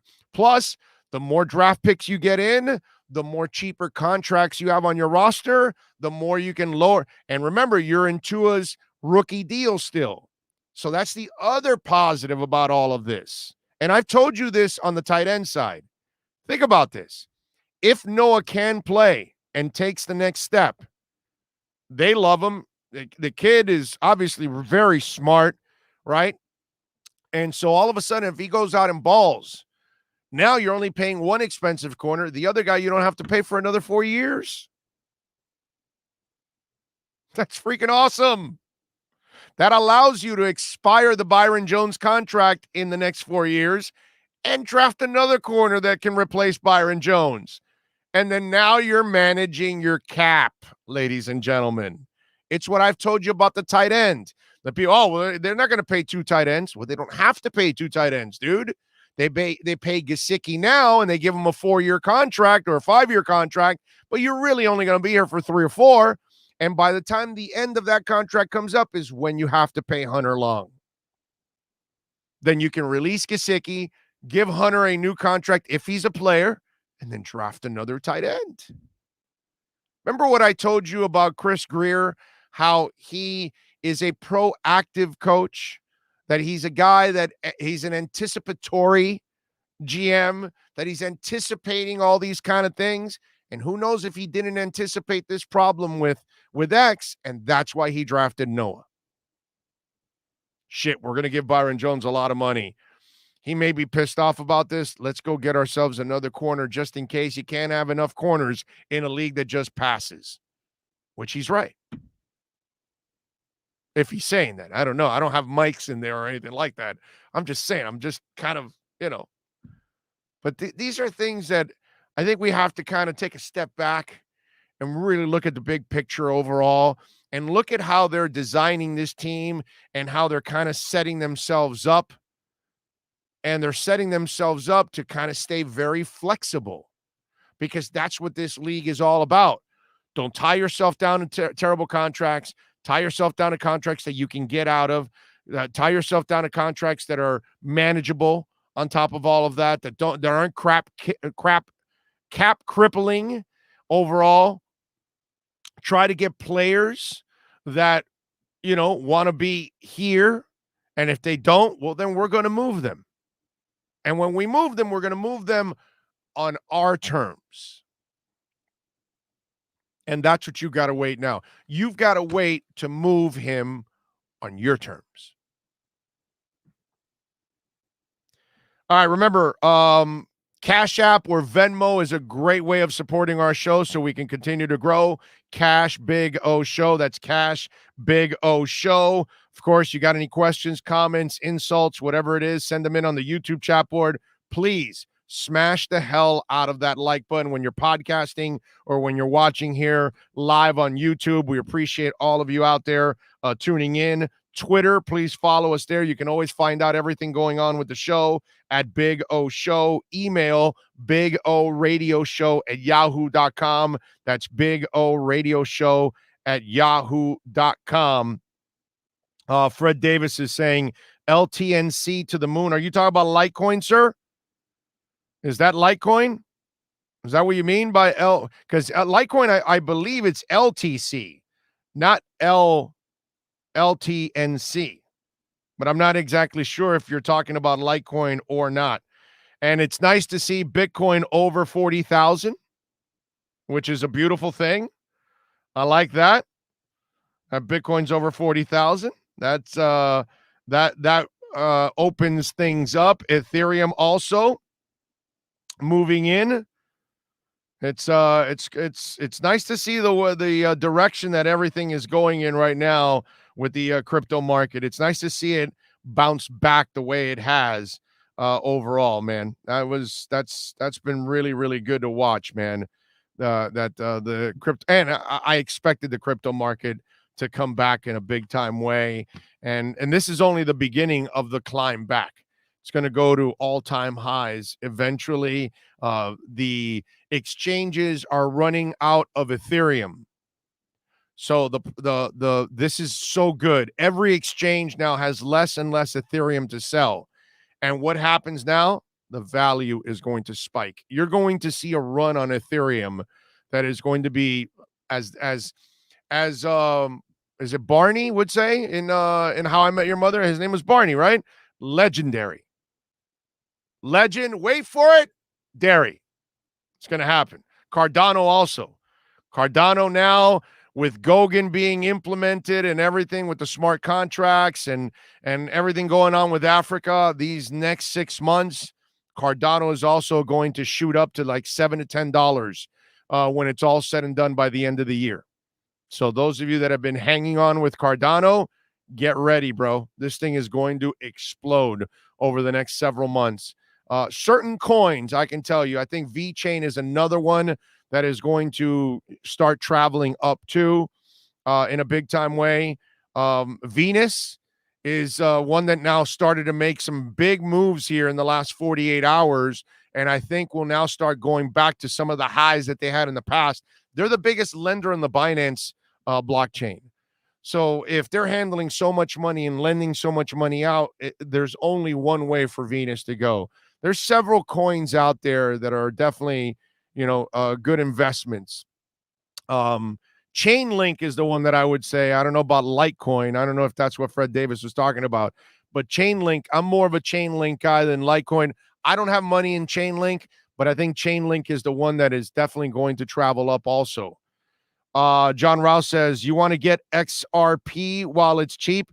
John, I'm not touching XRP only because of the lawsuit. That's the only. I don't want to mess with that, bro. You know what I mean? I'd rather buy Matic. I'd rather buy Polygon. I'd rather buy VeChain. Everything that you're going to put in XRP, keep buying VeChain. VeChain still isn't it still like at 8 cents? It's a joke. Go buy VeChain. Everything you're going to put in XRP, just buy it in VeChain. It's going to explode.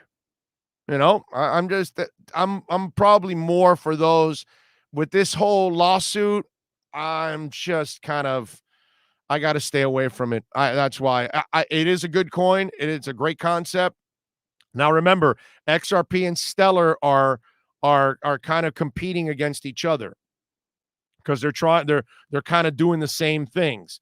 Stellar, the owner from Stellar, was part creator of XRP and then left. And by the way, he still owns billions of dollars, a couple $1 billion of stock in XRP that he can dump at any time. I don't think he's dumped it all yet, but he can dump it and lower the price of XRP a little bit more too. Be careful on that one. But XRP is definitely a good company. The problem is the whole lawsuit thing. I kind of got to stay away from when it comes to all of that. Big O, do you own any ARK? ETFs? No, I do not. No, I don't. I own Ethereum, but I don't own any ARK ETFs. Okay. Let's see. What else do we have here?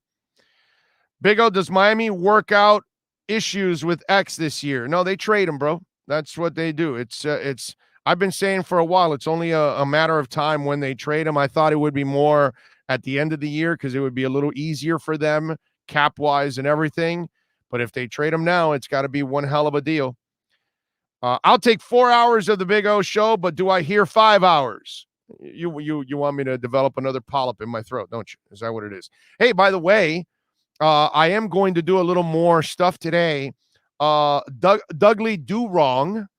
A lot of you that are Doll fans, if you know Dudley Do Wrong, he's got his TV show, TV audio, whatever, you know, he does on YouTube. And I'm going to join his show tonight at 9:00. So I will be on with Dudley tonight to talk a little Miami Dolphins. So if those of you follow Dudley Do Wrong, then you will catch me on there tonight at 9:00 with Dudley. So we'll have a little fun there on the program. Please don't forget to smash the hell out of that like button, okay? And Brooklyn Rob, the second I mentioned Stellar, he's chiming in. Stellar, bro, killed the dip, sitting pretty. Oh, I'm with you, man. I got a bunch in the dip. You know, the other one, I'll tell you, John, the other one that I love is Mana, Decentraland. I took advantage of that dip also with Decentraland, and that's another one that I think is going to explode. And for those of you that don't know what Decentraland is, Decentraland sells what's it called? Visual real estate. Okay. And virtual real estate. I'm sorry, virtual real estate.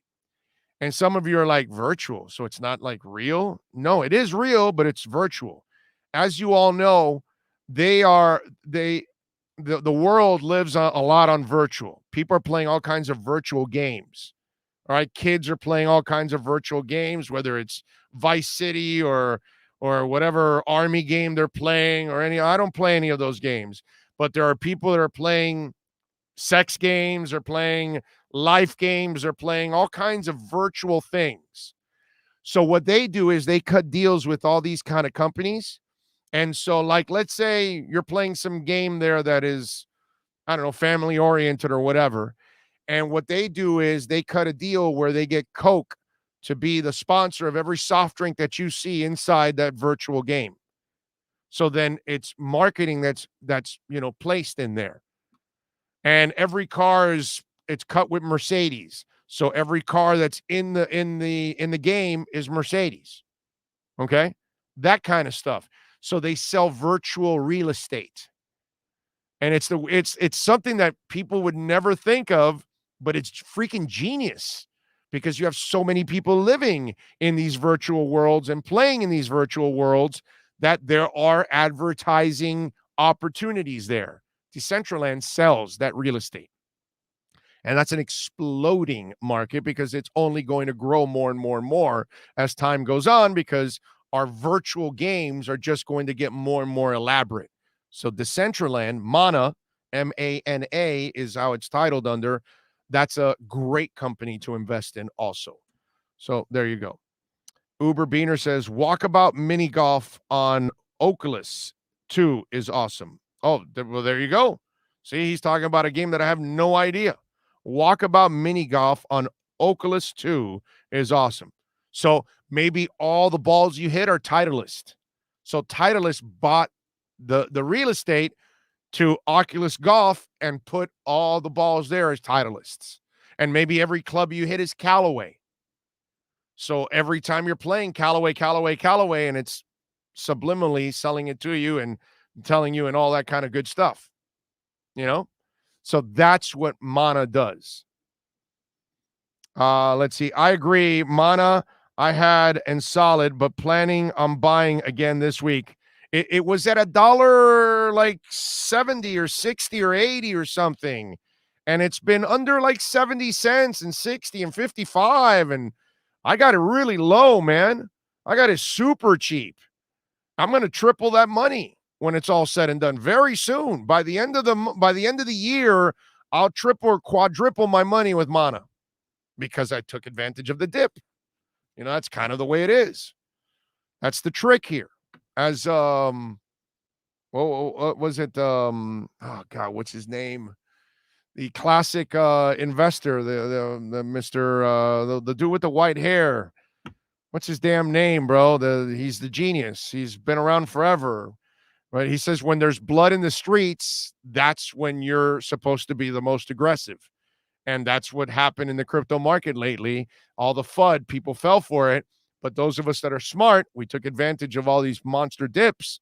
And listen, man, it got to prices that I never saw when I got into crypto. So it was low. I got to buy things lower than I had ever bought them before. Can't wait. Warren Buffett. Thank you. Thank you, Big Bob. Thank you, Brooklyn Rob. Appreciate you. Warren Buffett, who, by the way, a year ago, 2 years ago, was laughing at crypto and making fun of it and all that. And now he's kind of changed his tune and he loves Cardano and because he's finally getting educated on it. That's what I always trip out with these really old investors that they want to stay in their stocks and their bonds and all that kind of stuff and gold and silver and stay in the traditional. And there's nothing wrong with having investments in the traditional market. But if you aren't involved in crypto, you're cheating yourself out of the future. Because that's what's going to end up happening. As Lisa Rose would say, buy the effing dip. That's right. That's what it's all about. Buy the effing dip, baby.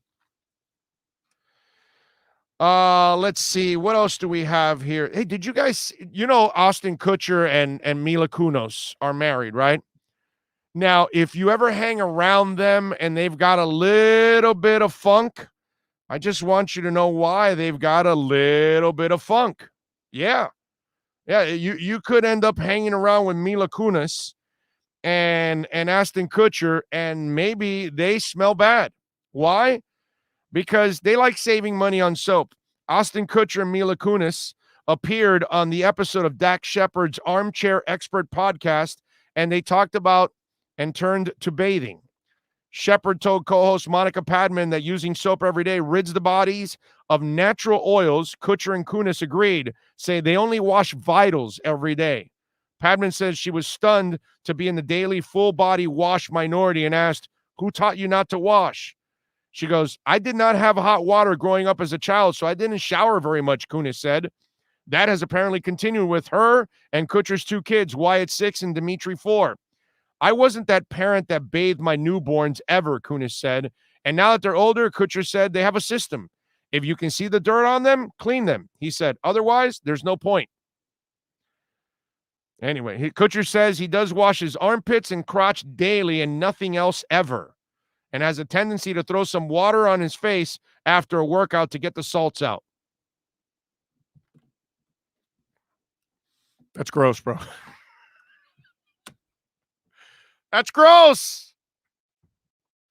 That's gross. Shower, bro. Wash. You mean you don't get sweat on your back, neck, chest, legs? No sweat ever? That's crazy, dude. That is just absolutely crazy. I saw that, and that was just weird.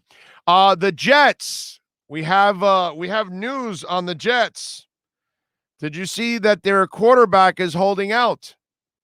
Zach Wilson. Now, listen, it's not that I'm wishing bad on the Jets. But, I saw that story, and I just found it kind of odd that Zach Wilson now is holding out, and there's some language that they're trying to overcome. So Wilson, the most notable rookie, has been absent from his team's first day of training camp. Despite the structured nature of rookie contracts, Wilson and the Jets were unable to come to an agreement prior to Tuesday. That meant the number 2 overall pick was absent, with multiple roadblocks reportedly holding up the deal. The primary issues surrounding Wilson's contract are tied to cash flow and offset language. The Jets are seeking to defer signing bonus money to 2022, which would be unusual among recent top picks. Wilson is also seeking to have offset language removed from the contract in order to ensure that Wilson's deal is fully guaranteed, even if the Jets trade or release him before it expires. Now, I got to tell you something. A team that is so desperate on turning things around, you would figure they would want to get this thing done. Now, hey, I got to tell you, as a Dolphins fan, I hope this guy holds out forever. I hope his mom starts Instagramming all over. His smoking hot mom starts complaining and Instagramming all over. And the more time that he misses in practice, the more he sets himself back, the more he sets his team back, the more the tabloid New York media starts going crazy. I mean, and then all of a sudden we have a Jets mess, which is something that we're used to, a Jets mess. So I just, I saw that and I was kind of smiling a little bit. You know what I'm saying? I don't wish anybody any bad. I'm not wishing any Jet player go out there and blow out his knee or nothing. I'm not doing any of that. But if the dude wants to hold out, okay, and if the Jets want to, bust his balls over offset language, then go for it, bro. Set your franchise back. Continue to do the stupid things that you do all the time that make you what you are. Jets suck. It's a beautiful thing, man. I saw that and I was like, some things never change. And the more you think they do, they don't. They just stay the same when it comes to the Jets. Figure you drafted the quarterback. You just got out of your last quarterback that you just drafted, right? You tortured that kid for a couple years. Now you're starting the new torture with a new kid by starting off with a contract dispute. And here's the other thing. These contracts, it's not the Sam Bradford contract that you're guaranteeing. You're not guaranteeing $60 million. These kind of deals are a joke nowadays. They're all structured. They're not cap crippling type deals. Give them the damn offset language. Get them in there. You got a new coach. Lord knows you've gone through enough in the last week, unfortunately, with Greg Knapp passing away. So now you've got issues in your passing game because your passing coordinator, passed away. So now you've got to replace him. You would think, okay, wait a minute. We have enough crap going on. Let's get this kid in here so we can work out. Let's get this kid in here so we can get him as much reps as possible. This offset language stuff is nothing, but you're the Jets. I gotta say, it's but I am laughing. If you want to hold out the kid, because it's not that important, go for it, dude. Knock yourself out. NorCal says, Big O, I'm gonna risk it and tell you what to do. Say it with me. Jets suck. I'm with you. That you can make me do anytime, bro. The Jets suck. That I can do every day of the week and twice on Sundays there, NorCal. You can make me do that anytime you want, my brother, and I'll never get mad. Let's see. He's already showing his cards. Imagine after 3 years when it comes time for a new deal. Ha ha. Jets suck, suck, suck. I mean, seriously, I just think it's freaking hilarious. Big O, heard about crypto 10 years ago and laughed. Shame on me. Could have had many Bitcoins at $1 each. I'm with you. I laughed at it too, bro. Laughed at it too. But then, I started looking into it a little over a year ago, and I just started seeing the value of it and where we're going as a society. And it's funny because some people think, oh, well, that digital currency is not going to happen. It's like, you've been in digital currency for a while. They're called credit cards. You've been digital forever. It's been going on. That's the direction we're going in. It's a waste of money and printing coins. All we do is lose money by doing that. We don't need that. Plus, they're gross and disgusting. I don't know about you guys, but I do everything possible not to touch money, carry money, or have money on me. Are you at that point already too? Because I am. I mean, I rarely have any money on me. The other day I got on Uber Eats, and I ordered my Subways for pickup, not for delivery. So I ordered my Subways, and I went to pick up, and I forgot when I made the order to put in a tip. And I apologized to the person. Oh man, I don't have any money on me. I never have any money. Let me go in the car.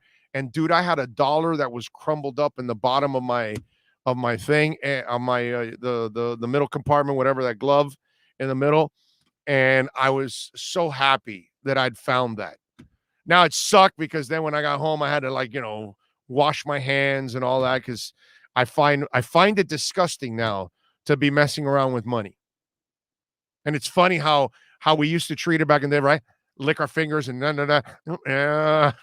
you start thinking about how gross that dollar bill is, right? Oh, Lordy. But I'm at that point, bro, where I do anything possible not to carry around money. I don't know if you guys are like that. Yep, almost never ever have cash. We have our own mess with X. Yes, we do, Billy. You're correct, sir. I always got cash and grass. I need crypto chronic. NorCal. Who really pays cash anymore? Everything's in debit cards, but I find myself using Venmo, Zelle, and Cash App, only going to get more digital. Exactly. That's the way we're going. Billy says crypto shall be implemented very soon. Implemented very soon. Yes, I agree. I mean, Amazon's going to add it now.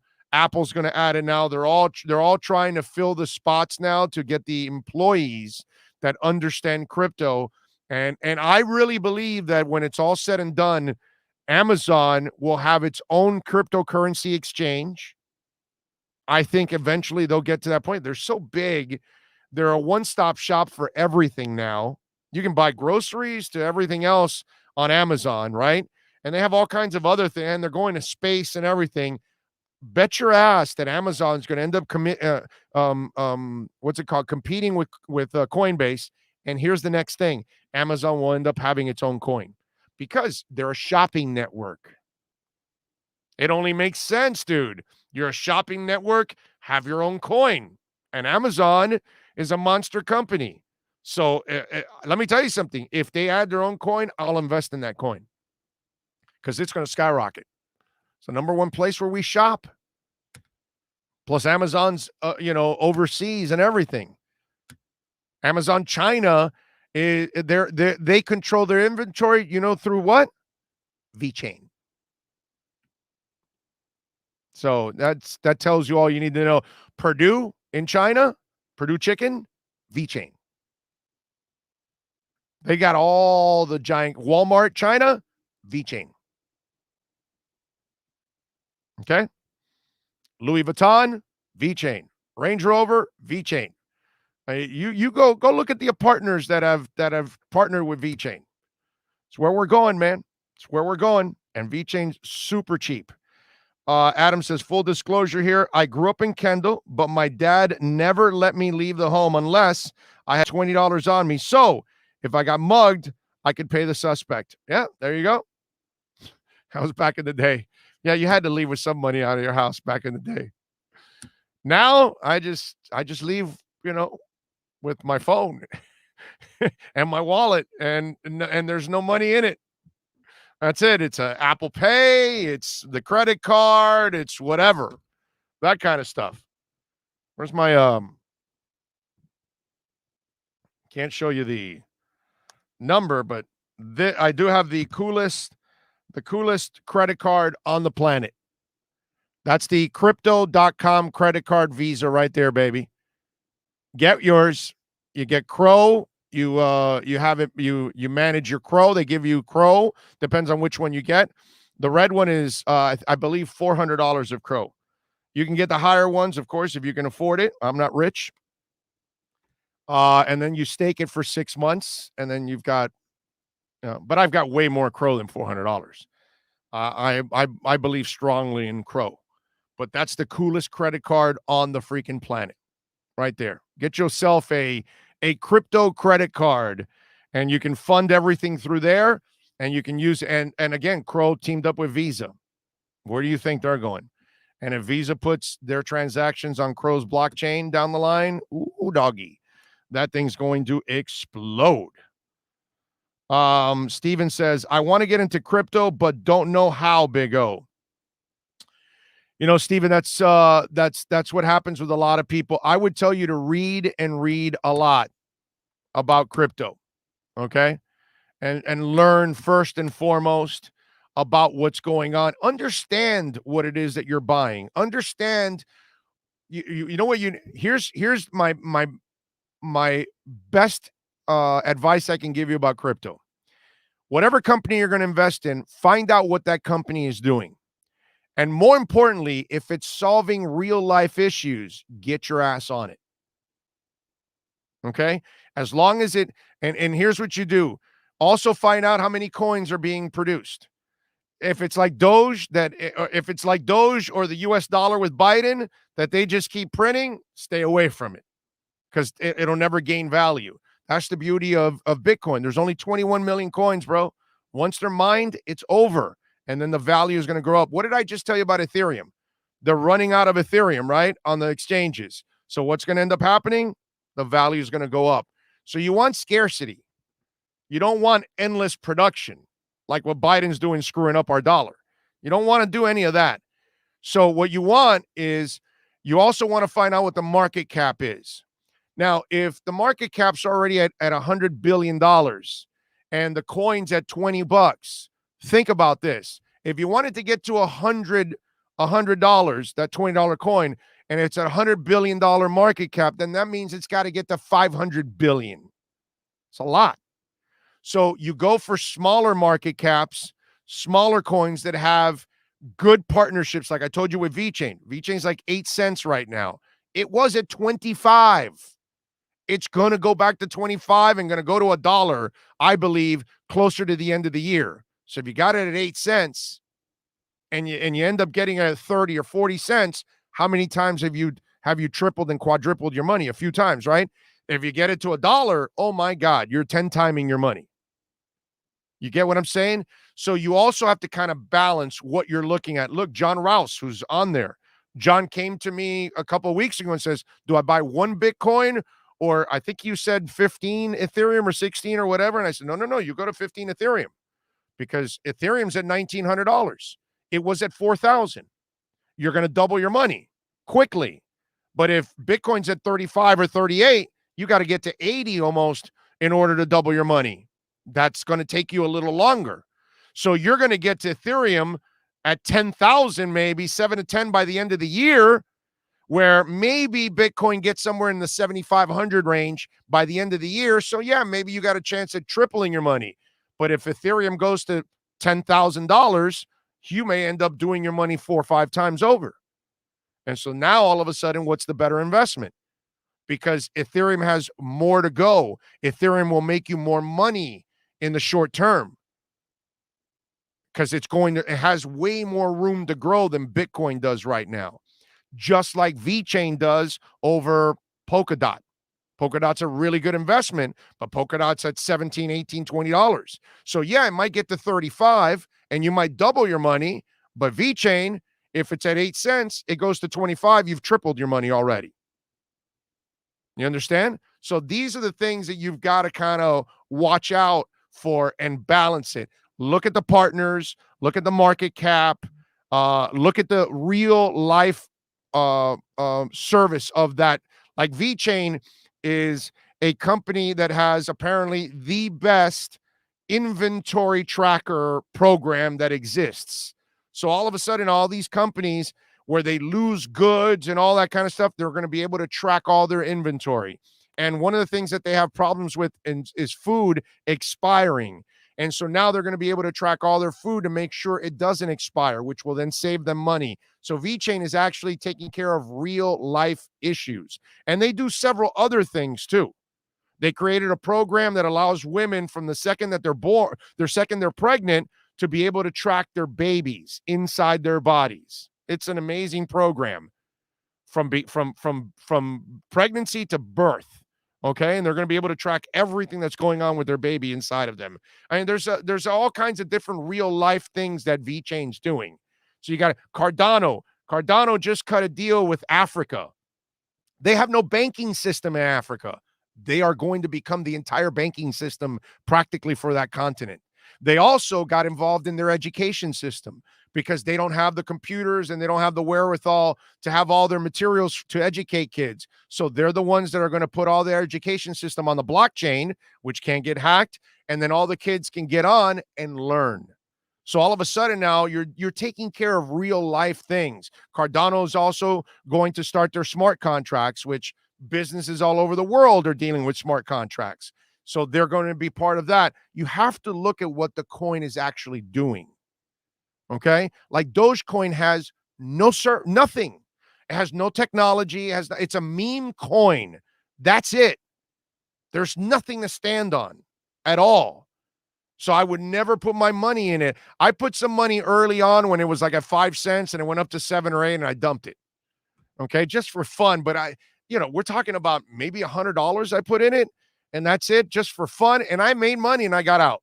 I got the hell out and I didn't want to deal with it because I know there was nothing to it. But I figured with America and the world and the memes and kids and all that crap that it would go up some value.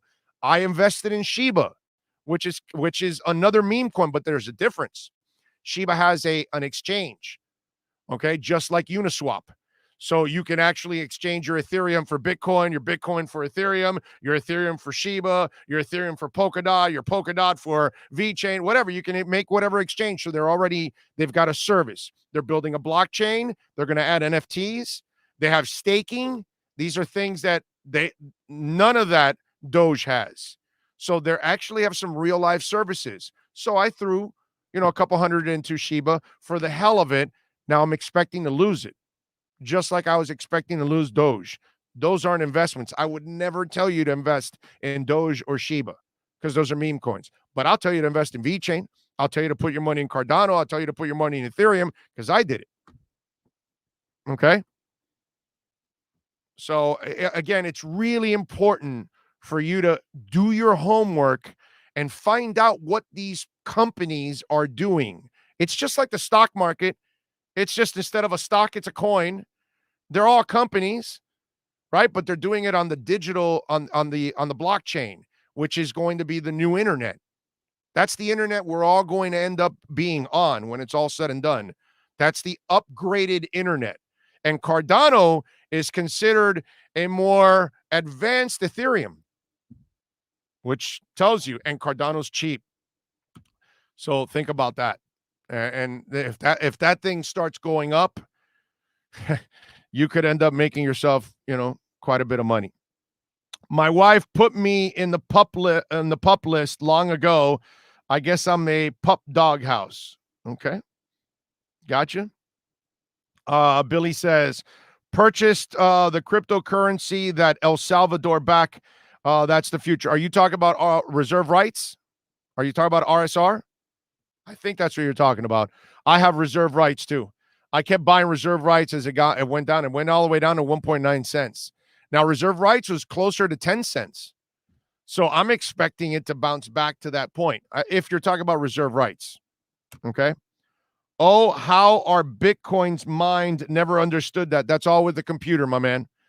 Go on YouTube and put Bitcoin mining. Okay? Do that. And you'll actually see the mining computers. And what it is, and they'll explain it to you. What it is it's a computer that's deciphering a problem. And when it deciphers the problem, it becomes the block. And that's why the blockchain is impossible to hack, because every transaction is sealed with a code that is solved by the computers. And then it's the next transaction, the next transaction, the next transaction. And the only way you would be able to hack it is to start with the latest transaction and get all the way to the first transaction. And it's impossible. That's billions of transactions at this point, because we're 12 years into it already. So it's going to be hard for you to get to the computer now at this point to get to that. That's why the blockchain is so protective. That's why Bitcoin has not been hacked ever in the 12 years that it existed. Now the newer people that are trying to add on to the blockchain, they may have issues with their programs and they could get hacked. But once they're established and once they're in and once everything is set, then they're locked in and you won't be able to. That's the way it is. But as the new chains are coming in and connecting, you're going to have some issues. Okay. LOL was referring to DVP. Oh, you're talking about Devontae Parker. Okay. Again, he's a guy that he doesn't need training camp right now. Devontae's proven already, bro. I have no problem bringing him along slowly. That body is not made for. I don't want him wasting his time so much in the preseason. I don't need to see that much more from Devontae Parker. I know he can play. I just need him to be healthy for the regular season. That's what it's kind of like the DJ Fluker thing. I don't need DJ Fluker to practice a whole ton. I know he can play the damn game. I'd rather get Eichenberg a shitload of reps. That to me is what is really productive overall. Let's see. What else do we have here on the show to talk about? I don't think we have anything that I don't think we have anything that earth-shattering anymore to talk about, to be honest with you. I think we are done, folks. I think we are done, unless you guys, I'll give you a minute or two here. If you got a question or two that you want to ask me, we got a boatload of people. Please smash the hell. Please smash the hell out of the like button. It is incredibly important that you smash the hell out of that like button, man. But if you have any questions, I'll give you a minute or two here to send something in. If you got any questions, but I think I am pretty much done today in talking. I think we've done enough, right? We started at 9:20 and it's 12:50. I think we've worked our asses off today to put together a decent show for you guys. And I hope you enjoyed. I hope I didn't bore. I mean, a lot of you, I saw the chat the numbers stayed pretty strong up there. So most of you did not drop off during that crypto talk. I always worry about the crypto talk because I know some of you like it, but I don't know how many of you that don't like it may not be interested in hearing about it whatsoever. You know what I'm saying? And I do want to start a show with Dono. I just haven't had time to kind of put everything together and finish it all off. But we are going to do a crypto show to kind of go into talking a little bit about all of that. X practicing.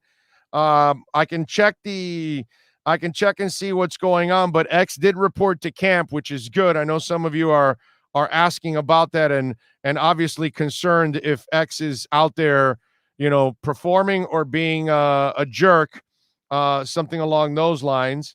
But right now it looks like I don't see anything bad. Gesicki's addressing the media. Tua apparently ended the practice strong. Albert Wilson had a nice 65-yard touchdown from Tua. It was all in the air. What else do we have here? Nick Needham with a pass breakup of Jacoby Brissett. Omar Kelly says, I was a little concerned about Solomon Kinley's weight during OTAs, but he looks around 340-ish. That's pretty decent for camp. Passed his conditioning test. He's a big boy. Can't expect him to change weight overnight. Oh, and maybe he can't. Maybe he's got to play at a certain, thickness that's what's comfortable for him. Tua rolls out, throws a touchdown to Adam Shaheen in the red zone. Tua has thrown 2 interceptions so far. That isn't bad. It's day 1. Van Ginkel picked off Tua in 11-on-11. Robert Foster sits down in the zone and catches a 20-yard post from Brissett. So there you go. I mean, it sounds like X is out there, and it sounds like he's practicing. It doesn't sound like he's, giving giving the team a hard time or anything along those lines. So we don't really see any negative. Again, it's all up to him. If he wants to be a jerk, go ahead. Gesicki, by the way, says he feels good. His left shoulder feels good. He says he's got it all fixed up, which is awesome to hear.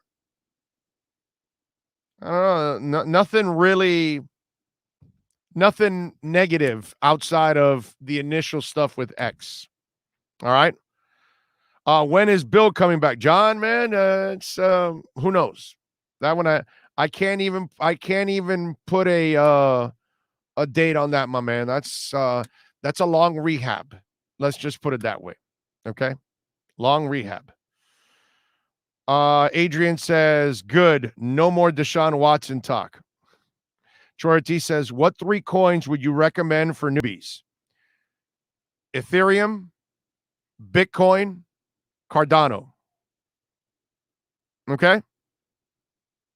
And I would put more in Ethereum and ADA or Cardano, because it's ADA. The code is ADA, but it's called Cardano, but ADA.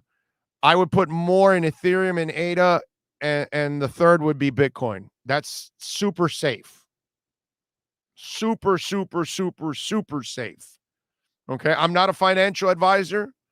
I'm not here to tell you what to do with your money and how much to invest or whatever. I'm telling you what I would do with my money. Okay? And obviously, I'm invested in like 15 different coins. But if safe, Ethereum, Cardano, and Bitcoin. That's it. And in the breakup, I would put 40 on Cardano, 35% on ADA, and 25% on Bitcoin. If you're going to ask me how to break down the 100%. Did I do it right? Yeah, I think I did it right. 40, 35, 25. That's what I would do. Because, and I'm telling you this because you're going to have more growth faster with your investment in Ethereum and ADA than Bitcoin. But then eventually when you're at your profit margins and you're making good money off of Ethereum and ADA, you then sell a portion off and you put it and you buy it into Bitcoin. And you place it in Bitcoin and place it in Bitcoin. Bitcoin is not to be used. This is the other thing, ladies and gentlemen. Whatever you put into Bitcoin, don't ever touch. Unless you have a family emergency, unless you're passing it on to your kids, whatever it is down the line, years from now or whatever, always look at Bitcoin as your savings and just leave it there. It has to be money that you're willing to just leave there and you don't need. So if it's $10 or $20 or $100, or God bless you if you can put 10,000, whatever it is that you can afford to put, whatever you put into Bitcoin, don't touch. Ethereum and ADA, these are the things you're going to turn over in time. A year from now, you're going to then take off profits. And then what you do is you put it into Bitcoin, because Bitcoin is the better hold long-term. Whereas I think Cardano and Ethereum are going to explode here over the next couple of years. Okay? All right, I'm done. I'm out of here. I'm history. I'm in the archives. I love you all out there. We will see you tomorrow, 10 a.m. Okay, 10 a.m., not 9:20. 10 a.m. We'll see you tomorrow. Same time, same place, same bat channel. I love you all.